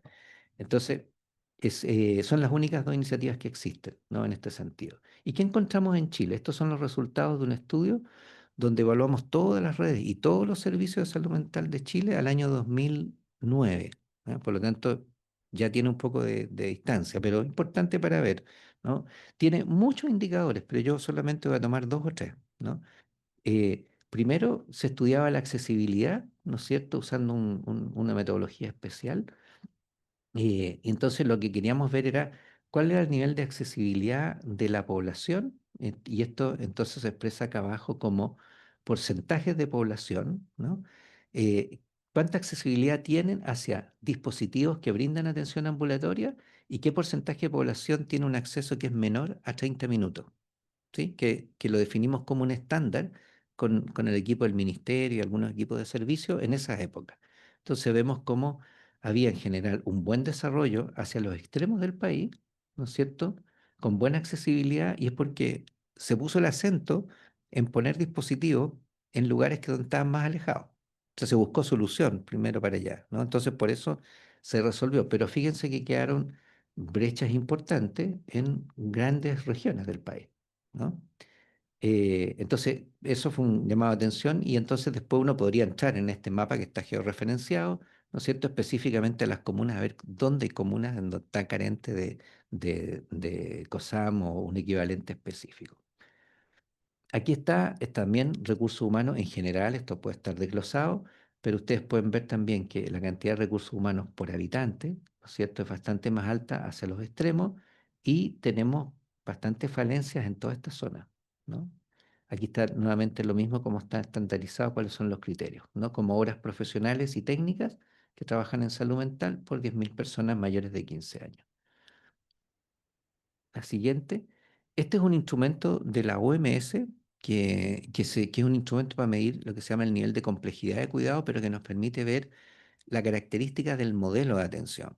Y entonces tiene 10 dimensiones, ¿no? Yo tomé estas porque quería llamar la atención sobre dos, ¿no? Específicamente, que son estas. La dimensión 6 se refiere a las intervenciones somática, las intervenciones más farmacológicas. Nuestro país ha logrado un muy buen desarrollo en eso.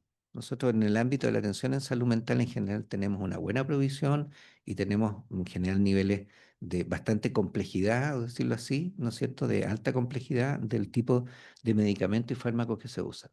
Pero en donde teníamos ahí, y sigue teniendo bastante, tenemos una deuda importante, son en las intervenciones más psicosociales y comunitarias. Y esto, ¿no es cierto?, es en la dimensión 9 se refiere a esto, intervenciones para mejorar la vida diaria de las personas que tienen un problema de salud mental. Y ahí o no hacemos nada, perdón, aquí se midieron todos los dispositivos del país, ¿eh? Todos. O no hacemos nada en el 50% de ellos, o se hace algo muy leve, ¿no? Entonces, si ustedes se fijan, aquí se concentra. Este es un área al debe, ¿no? Que teníamos en ese momento y que sigue estando bastante al debe todavía. Bueno, hay mucho más información de esto, pero solo quiero mostrarles un poco las áreas en donde tenemos que crecer. Todos los indicadores que se producían aquí iban hacia 5 índices generales. Esos 5 índices se referían a 5 aspectos específicos de la política de salud mental en ese momento. Entonces, podíamos ver cómo habíamos logrado esto significa porcentaje, es la mediana más bien, del porcentaje de cumplimiento para los 23 servicios, creo que eran en ese momento, de salud del país. Entonces, la mediana de cumplimiento en los criterios que tenían que ver con accesibilidad era del 44,3, que eso, junto con asegurar continuidad de cuidado, que es un poco de los valores que tienen nuestras redes de salud en general en Chile, ¿no? Eran los valores más altos. Pero ¿dónde estaba el debe? Un poco lo que yo les decía, ¿no?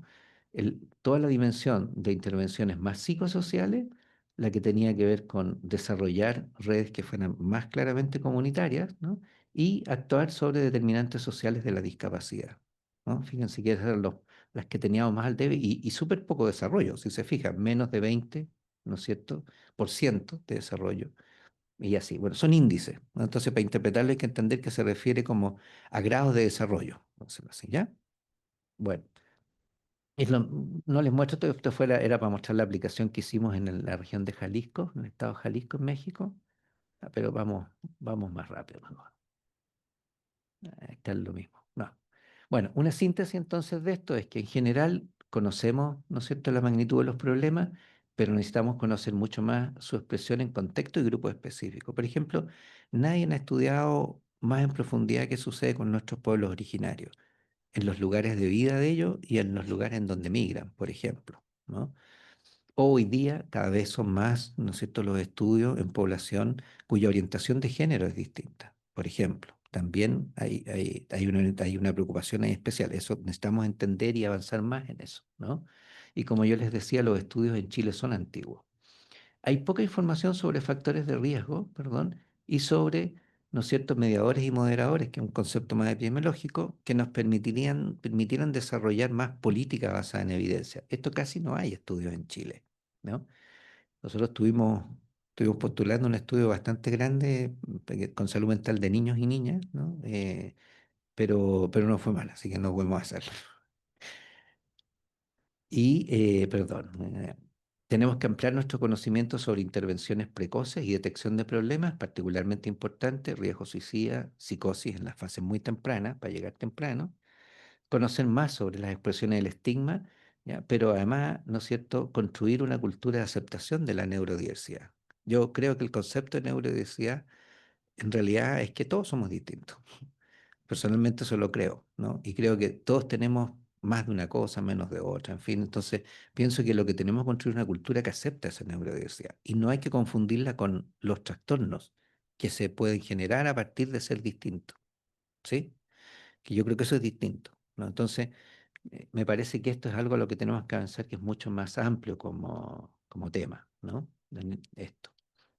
Y ¿no es cierto?, entender un poco más los procesos de implementación, especialmente lo que tiene que ver con la transformación de los servicios de salud. Por ejemplo, en Chile, ¿no es cierto?, se tomó la decisión de seguir, de implementar centros comunitarios o residencias, ¿no es cierto?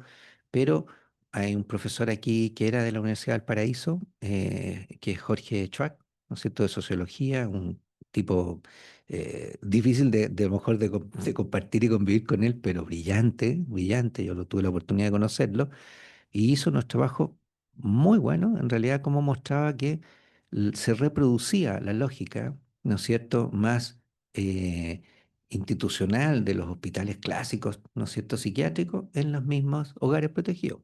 Entonces, Jorge lo mostró clarísimo, ¿no? En su momento. Entonces, necesitamos entender más esas cosas, ¿no? Para modificar justamente la transformación que tiene que ver con la forma en que se brindan los cuidados. Ya no solo el qué se hace, sino que el cómo se hace, ¿no? Mejor. Bien. Bueno, son algunas ideas, ¿no? ¿Cuáles son temas emergentes?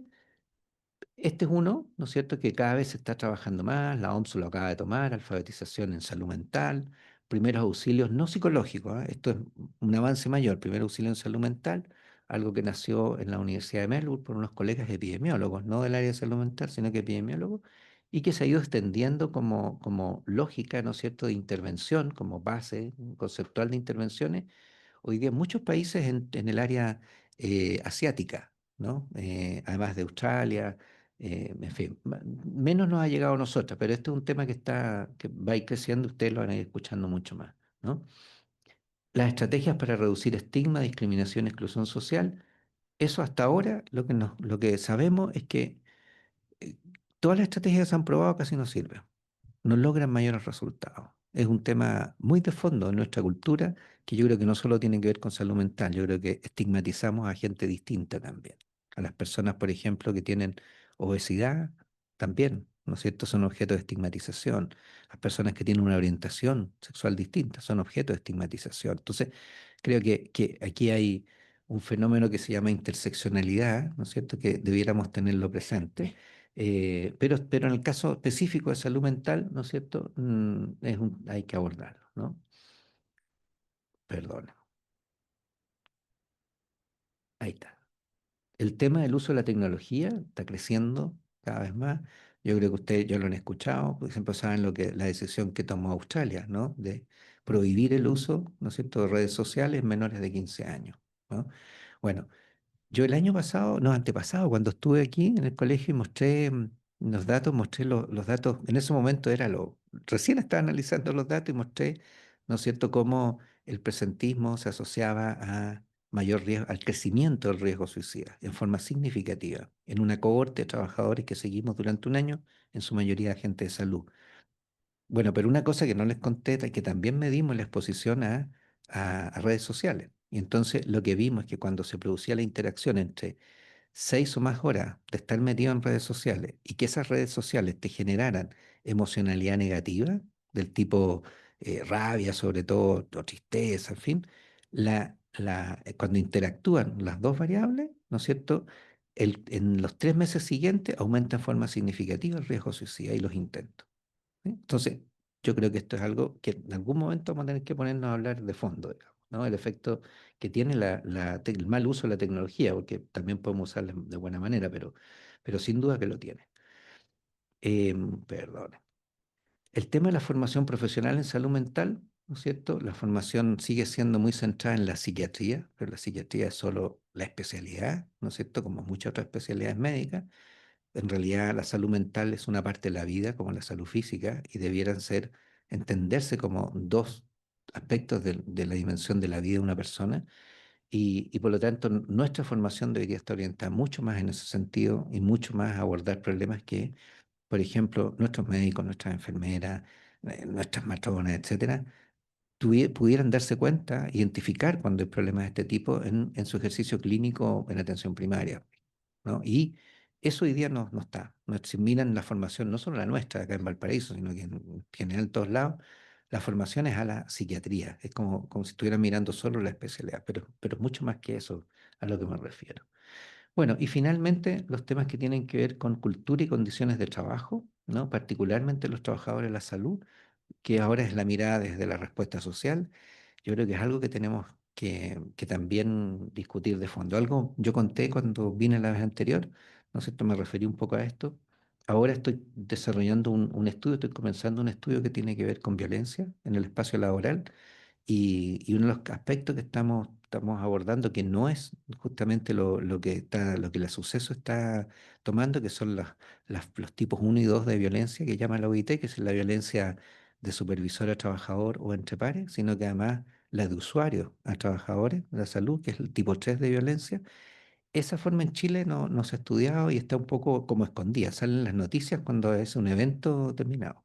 Pero lo que queremos es mostrar la frecuencia y pues, centrada sobre todo en trabajadores de la salud y, y considerarla también como parte de las cosas que deberíamos abordar por nuestros, ¿no es cierto?, comités paritarios y otros. Debería ser parte de los temas que deberíamos tocar. Bueno, poner algunas de las cosas que me parece que están hoy día un poco en la palestra y que están emergiendo como áreas en las que vamos a tener que meternos más adelante.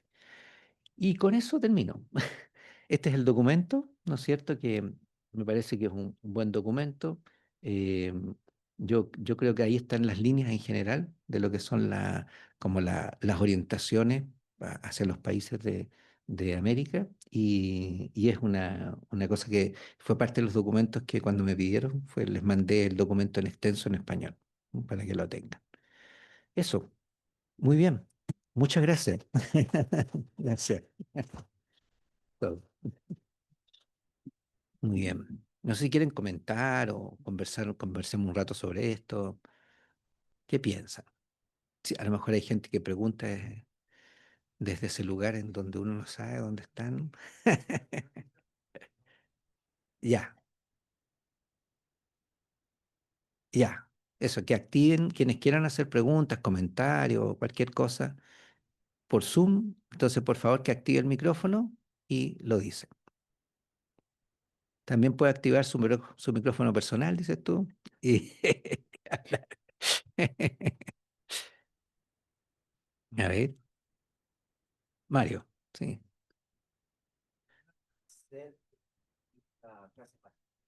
No.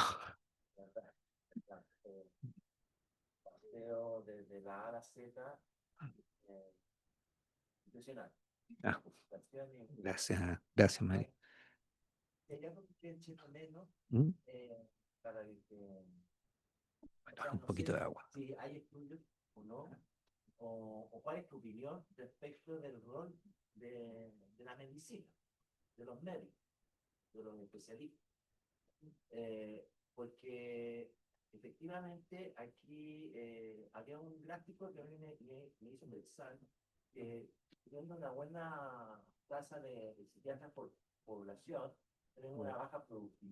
Sí.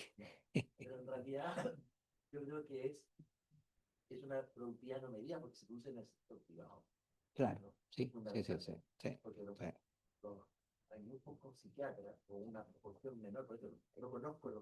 Sí.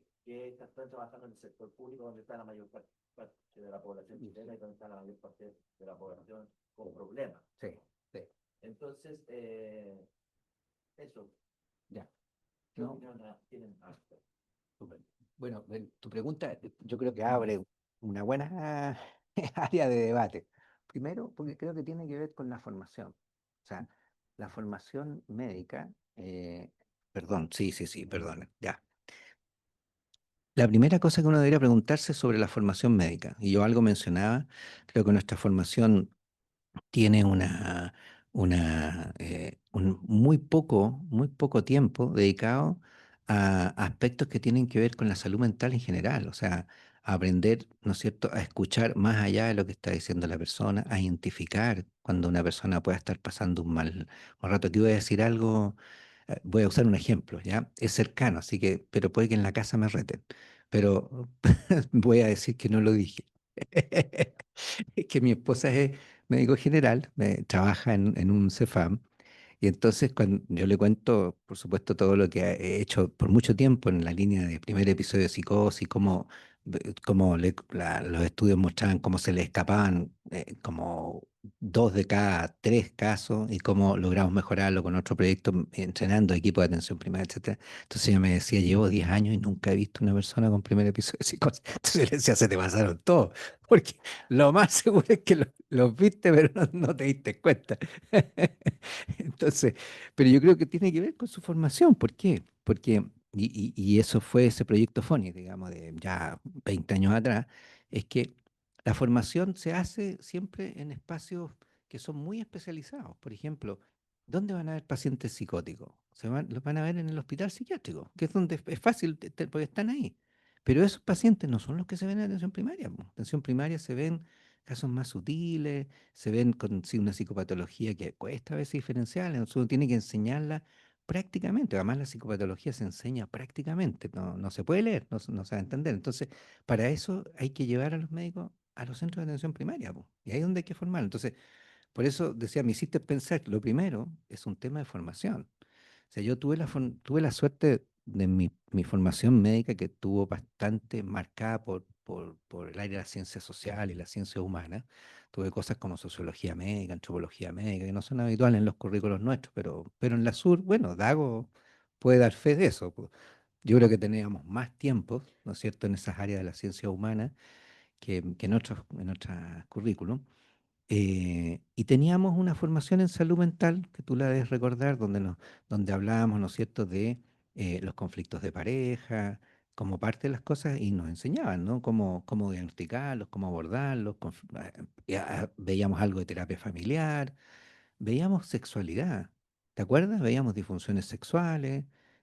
Hoy día yo creo, hoy día en la tarde venían una reunión de la discusión del currículum, ¿eh? Con la gente nos estaba mostrando, ¿no es cierto?, los cambios en el currículum en la Escuela de Medicina nuestra, en la Valpo. Pero estos temas no aparecen, po.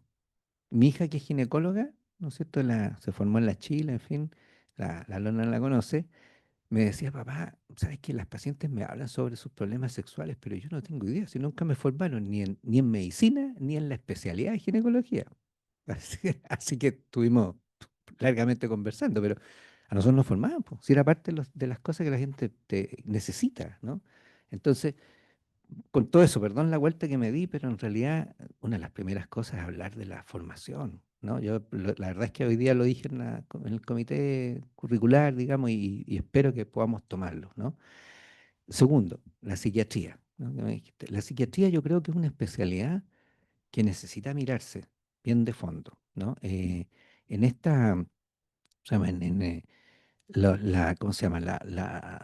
En los procesos de reforma, ¿no? Eh, Como con todos los cambios que uno intenta producir, quienes están obligados a cambiar se resisten. Y eso pasa en Chile, ha pasado en todo, y me acuerdo cuando la Sociedad Chilena de Psiquiatría fue parte, ¿no es cierto?, de la gente que se opuso a los inicios de la reforma en los años 2096, perdón, 96, me acuerdo bien. Pero después, en realidad, se dio cuenta que nada, pues el buque va para allá, y los buques van para allá, en general, más rápido, más lento. Entonces se fueron sumando, ¿no? Y la sociedad desarrolló su comisión de psiquiatría social, ¿no es cierto?, etcétera.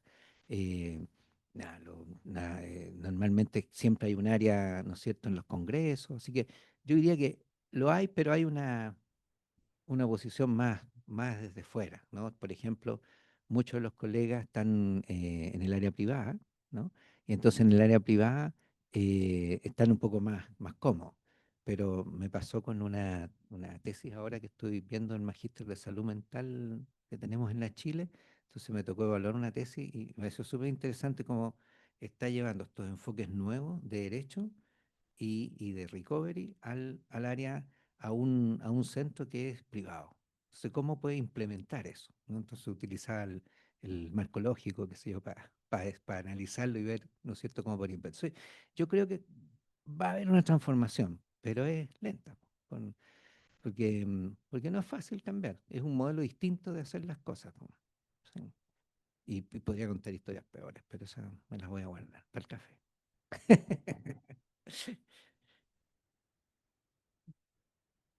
Ya, si quieres se la dejo. ¿No? Ya, sí. Mm.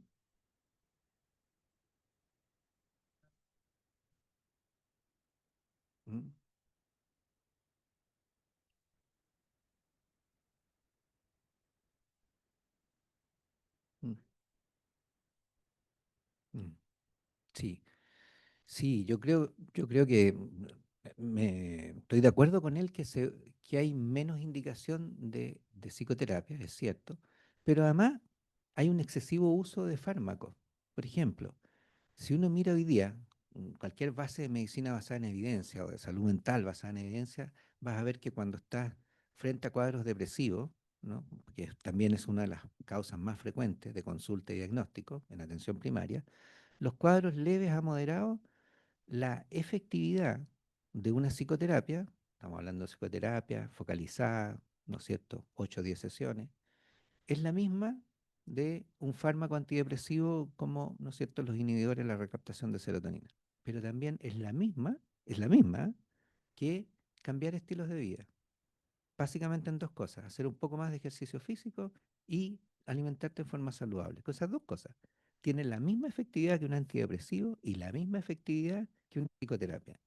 Entonces yo creo que el tema va más allá, ¿no? Que lamentablemente creo que también nuestra sociedad está media farmacolizada, no sé si está bien el término, pero te van a pedir un fármaco y la solución rápida, ¿no es cierto? Que es fármaco. Pero resulta que muchas veces hay condiciones que te han determinado tu cuadro depresivo y esas no las cambias, po. Y por lo tanto en general no te va a resultar eso. Pero si tú haces una opción por cambiar cosas de tu vida, que a lo mejor una manera de cambiar algunas primeras cosas son cambiar tu ejercicio físico y tu alimentación, podrías ser como el primer paso para lograr otros cambios. Entonces, me sumo a lo que dice, ¿no es cierto?, la persona que hizo la pregunta, pero yo diría que incluso más allá, o sea, ni siquiera solo psicoterapia, hay cosas que hacer antes, ¿no? Y que de hecho son mejores incluso para la propia salud, ¿no? Dago, ¿sí? Dago, ¿te paso? Ya, ya.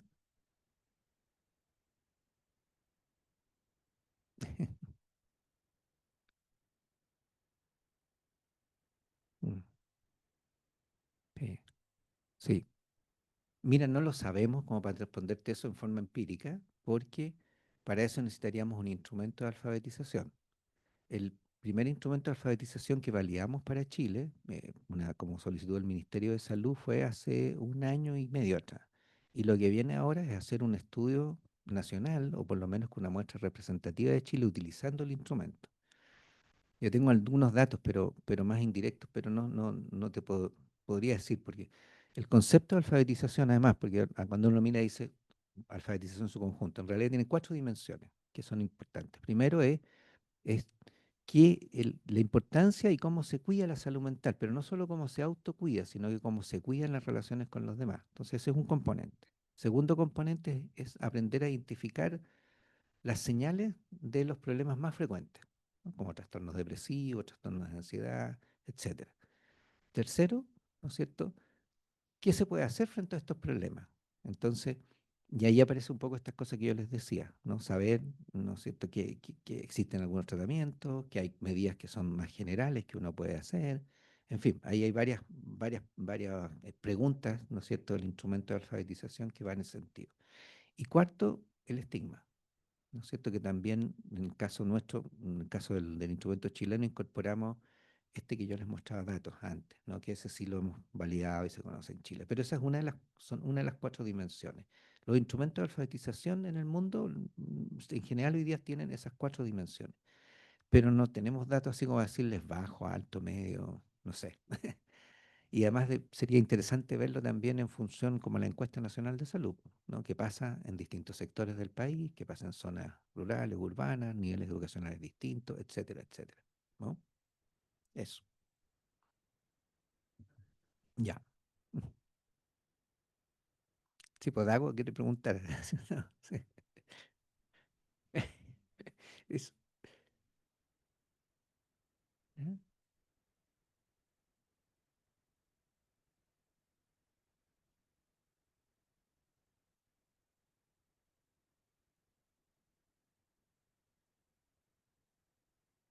Mm, no sabría responder bien eso en realidad, así como con detalle, pero supongo que en general el Ministerio de Educación ha hecho varias iniciativas como para incorporar lo que llaman educación socioemocional, ¿sí?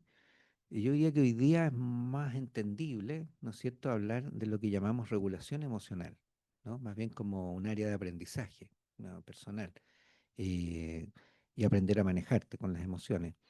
Pero ¿por qué no se incluyó? No lo sé, en realidad. No, no se incluyó probablemente porque es un tema específico. En este documento de la OPS, a lo mejor lo pregunta porque en realidad yo fui parte del equipo de expertos de eso, pero no lo había dicho, que hizo este documento. Pero, pero sí, bueno, era uno de los tres. Eso fue una comisión bien interesante. Yo no me gusta mucho comentar esas cosas con los que me conocen, pero éramos tres investigadores académicos, habían tres expertos por experiencia, también es muy importante, habían tres representantes de pueblos indígenas, ¿no?, de América, habían representantes políticos, por ejemplo, la presidenta de la comisión fue la vicepresidenta de Costa Rica en esos momentos, la, estaba el presidente, el secretario general de la OEA, ¿no? Era el vicepresidente de la comisión y estaban los representantes de organismos multilaterales, ¿no?, que podrían ser quienes canalizaran un poco estas cosas. Entonces, así se conformó un poco la comisión. Ahora, ustedes lo van a ver ahí, está súper extendido, se hablan de muchos temas distintos, o sea, desde el financiamiento, la transformación de los servicios. Entonces, yo creo que ese es un tema que yo personalmente creo que forma parte de la alfabetización, ¿no?, de lo que tenemos que hacer que todo el mundo sepa más sobre salud mental. Pero yo creo que no se puso porque es algo más específico, ¿no? De hecho, no quedó la idea de la alfabetización. Yo personalmente creía que debía ponerse, pero bueno, no siempre quedan las ideas que uno tiene. Yo creía que sí debía ponerse, ¿no? Pues yo creo que va a seguir emergiendo como un tema importante. Así que gracias por la pregunta. Dago. Ah, perdón. Y de ahí te paso la pregunta. Dago, tú. Sí. Mm,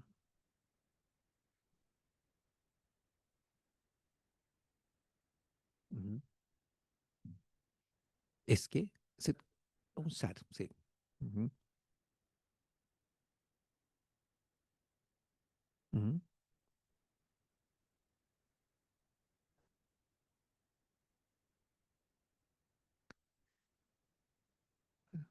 Cotico. No. Mm, mm, mm, eh,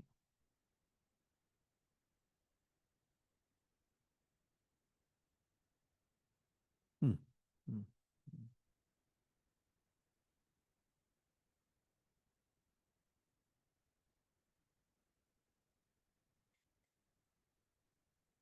Ya, ya. Mm, mm, sí. Ahí pasa, sí, sí, sí. Cuando hicimos un primer estudio sobre el primer episodio de psicosis que fue el 2004, o sea, ya 20 años atrás, y tomamos fue una muestra de 48 personas, fue más un estudio de casos, ¿no?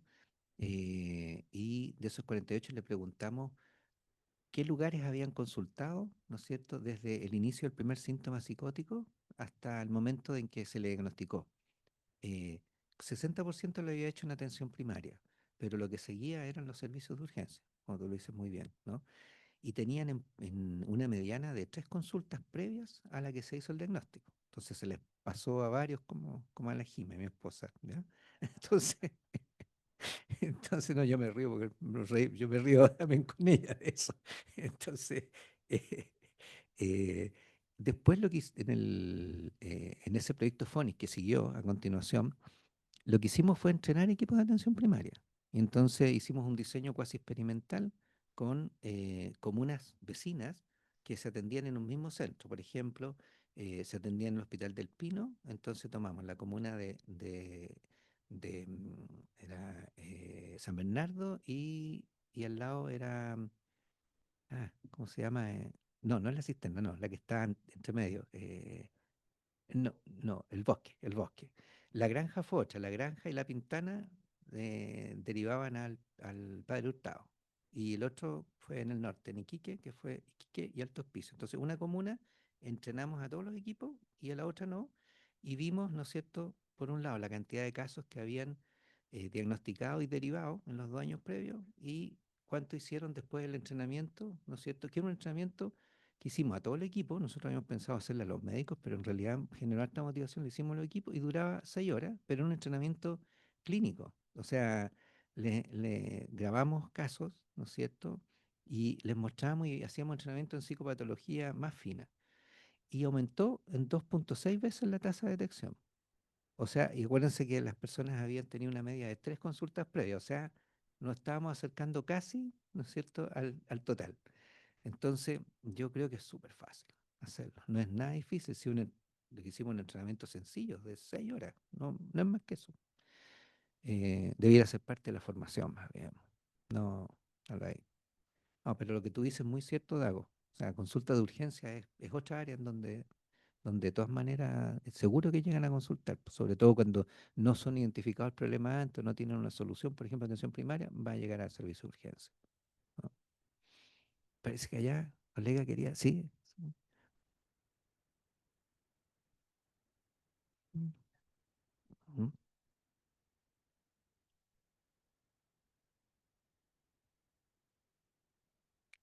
mm, mm, mm, mm,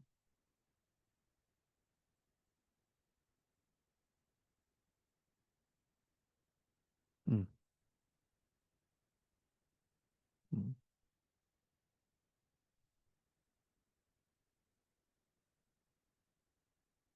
mm,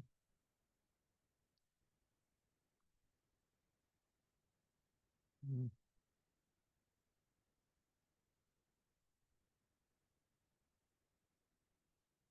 mm, tipo, tipo, ya, mm, claro, véanlo los psiquiatras. Mm,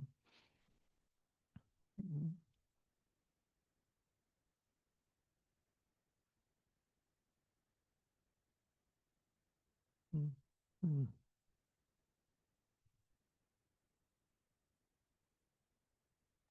mm, uf, mm, mm, mm, mm, sí, po, mm,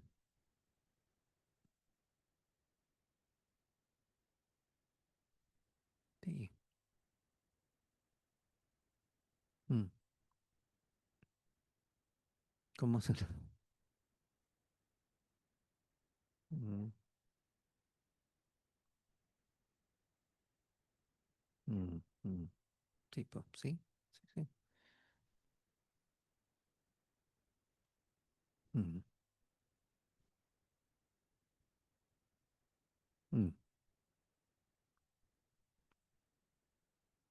mm,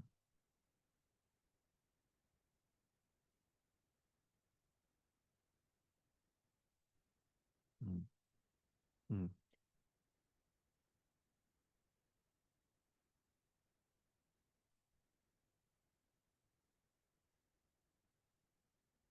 mm, mm. No sé, es una pregunta grande, pero no, no tengo una respuesta así tan precisa, pero sí, sí creo, primero que el sistema se ha ido complejizando.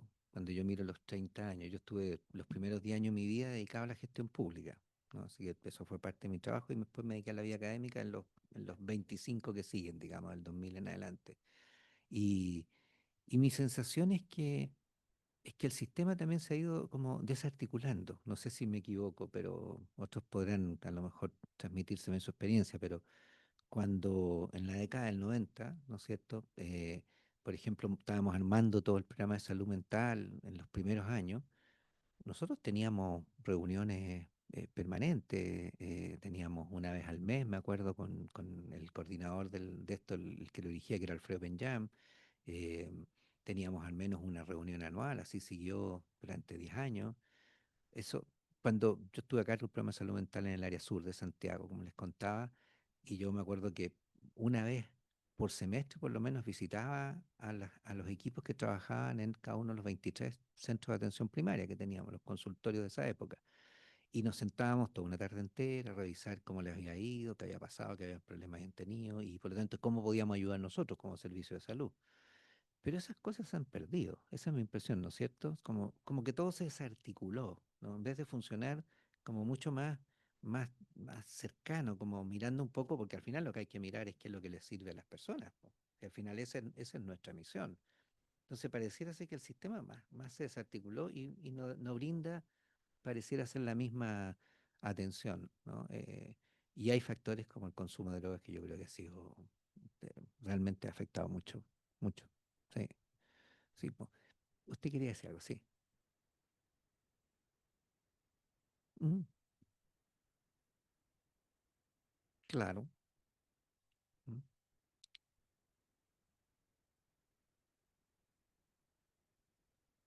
lo que ujú, sí.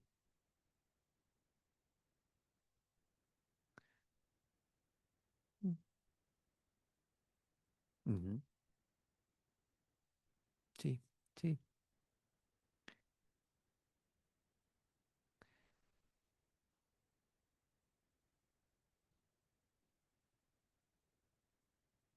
claro, claro. Mm, sí,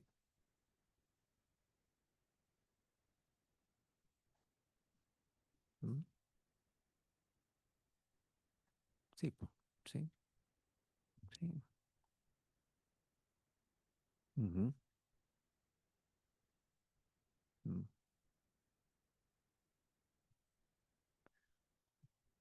sí, sí,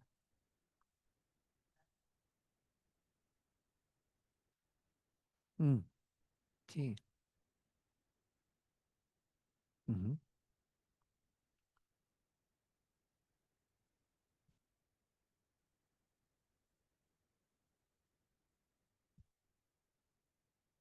mm,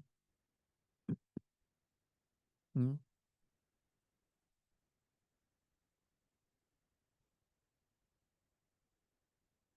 mm, mm, sí, sí.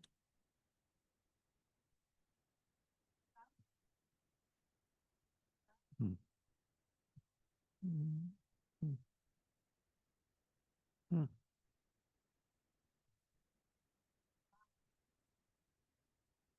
sí,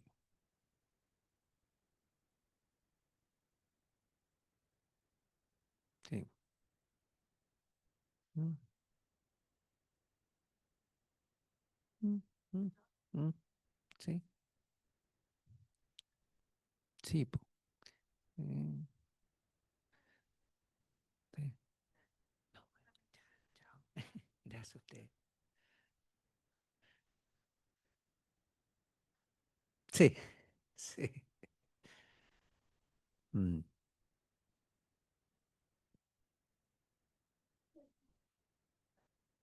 mm, como en Viña. Claro, claro. Mira, yo creo que las soluciones tienen que ser pensadas para el territorio específico, con la gente y los recursos que tienes ahí. Quiero explicar eso que estoy diciendo. Yo creo que no, yo no me atrevería a decirte que tienen que tener o no tienen que tener un COSAM en realidad, porque al final lo que me importaría mirar es, ¿se están resolviendo los problemas? ¿Hay buen acceso del conjunto de la población? ¿Hay buenos tiempos de resolución? Yo diría que eso, ¿no? Necesito a lo mejor el COSAM si los equipos de atención primaria resuelven el 85-90% de los problemas de salud mental, que es lo que uno esperaría que suceda. Si eso está siendo así, lo que van a quedar son los problemas, los trastornos mentales severos y eso los van a derivar al hospital, al FRIQUE, qué sé yo, a la unidad que corresponda. Pero si no, no, lo otro es suficiente. No se necesitaría a lo mejor un COSAM. Por eso te digo, no me atrevería a responderte con detalle, pero creo que yo lo miro funcionalmente. O sea, creo que hay que mirar que si se resuelven o no los problemas de la gente. Eso es la preocupación. ¿Sí? No sé si te respondo. bien, sí, eso, usé. Claro, claro. Mira, un ejemplo, no tiene que ver con esto, pero ahí me va a entender. Nosotros hacemos un trabajo en el verano con estudiantes nuestros, bueno, lo sabe la Catalina. Fuiste a Curaco, ¿no es cierto? Sí. Bueno, ahora este próximo verano vamos a ir a Melinca. Melinca está, no sé si ubican, ¿no? Es un pueblito que está en las Huaytecas, en el archipiélago de las Huaytecas, probablemente una de las zonas más aisladas que yo conozco en Chile, ¿ya? Y realmente soy bueno para andar, pa andar por todos lados. Eh, Porque es difícil acceder, porque tienen dos barcazas a la semana, ¿no es cierto? Y les queda más cerca ir a Chiloé, a pesar que pertenecen al Servicio de Salud Aysén, más que irse a Coyhaique, Aysén. Entonces mucha gente más bien se va para allá. Bueno, pues entonces están en la discusión porque son una posta rural, pero en la práctica están definidas como posta rural. Por eso te decía esto de las definiciones hay que mirarlas en función de las necesidades. No, pues están definidas como una posta rural, pero tienen 4 EDF, tienen 4 enfermeras, tienen 2 dentistas. Entonces, que eso parece un CEFAM, po, ¿no es cierto? Entonces están ahí en la discusión de que los transformen en CEFAM. Ya, parece que ya esa discusión está ganada. Pero me decía, ¿sabes qué? Además, lo que nos pasa es que se nos muere la gente, po, porque resulta que si ya les pasó hace 2 años atrás, por ejemplo, que se les murió un par de mellizos que nacieron allá, no deberían haber nacido, pero nacieron allá y no tenían incubadora, así que hicieron lo que pudieron para mantenerlos vivos, digamos, calentitos, en fin, pero no lograron trasladarlo a tiempo porque las barcazas, ¿no es cierto?, llegan día por medio, po. Entonces, posible. Se les han muerto algunos porque hicieron una apendicitis aguda y no tenían cómo operarlo. Entonces, claro, yo les decía, y el problema que tienen es que cuando lo mira la gente del servicio, ¿no es cierto? Lo mira con aquella, con la, a ver, con las definiciones, a lo mejor ustedes me pueden ayudar porque capaz que sepa más, pero el ministerio tiene un conjunto de definiciones de tipos de dispositivos, de cantidad de habitantes, claro, pero ellos tienen una condición súper especial, pues están muy aislados. Entonces a lo mejor lo que necesitan es una cosa, una mezcla rara entre CEFAM y hospital comunitario. No sé si me explico. ¿Sí? Claro, porque están súper aislados, ¿no? Claro, las muertes son escasas, pero se les mueren, pues. Entonces capaz que necesiten, ¿no es cierto? Una mezcla con a lo mejor una hospitalización con 2, 4 camas, no sé, algo así, para atender y sostener a alguien, ¿no es cierto?, en la primera fase, hasta que puedan hacer el traslado. Además, piense que uno podría decir se pueden ir por aire, claro, por supuesto, pero resulta que trasladar a una persona a Puerto Montt, que son los vuelos que tienen, cuesta 300.000 pesos, ¿no? Entonces no es tan barato para una posta rural o futuro CEFAM. Y por otro lado, el clima, pues. Esa zona el clima es malo. Entonces de repente ni las barcazas llegan porque no pueden cruzar el Golfo de Corcovado. Entonces por eso te digo que la lógica, pues, tú uso ese ejemplo que es distinto, pero yo creo que hay que mirar la funcionalidad necesaria. Entonces cuando conversábamos a propósito de estar preparando este trabajo con los estudiantes, pero por supuesto me contaban estas cosas, pues, es parte de su desahogo. Yo le decía, claro, a lo mejor lo que pasa es que el servicio no han visto que tienen que diseñar un dispositivo distinto, po, diferente al que existe, digamos, ¿no? Ad hoc a las necesidades de la población de ustedes, como una mezcla esto que les decía, entre CEFAM y hospital comunitario, pero más chiquitito todo. ¿Viste? O sea, por eso creo que la respuesta está en la población, en la comunidad, lo que necesita. ¿Sí? Bueno, torna.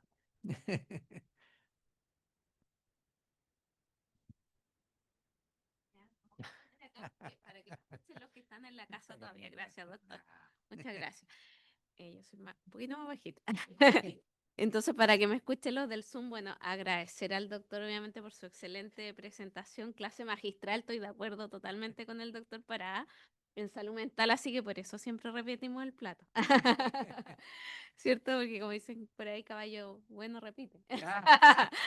Ya, entonces, bueno, antes de cerrar y agradecer al doctor, que el doctor Ítalo Laño, que también tiene bastante afinidad por la salud mental, salubrista también, colega de ahí de la Chile, que le va a entregar un pequeño obsequio. Antes de darle el aplauso al doctor, queremos invitar a los poquitos asistentes que tenemos presencial y también contarle a los que están en el Zoom que hoy día estamos celebrando nuestro aniversario como Departamento de Salud Pública, que fue en agosto, pero como la última clase de agosto la tuvimos online. Decidimos celebrarlo en esta clase, así que se la perdieron los que no vinieron, Pero estamos muy contentos de estar un año más acá y un año más con el curso. Así que muchas gracias y los dejamos invitados para nuestra siguiente clase, que ahí llegarán todos los mails de Claudia para invitar. Muchas gracias.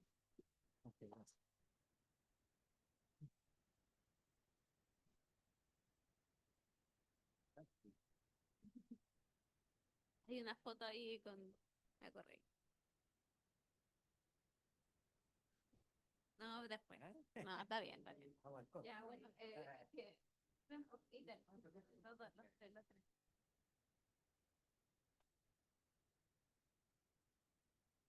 Claro, que ya sea.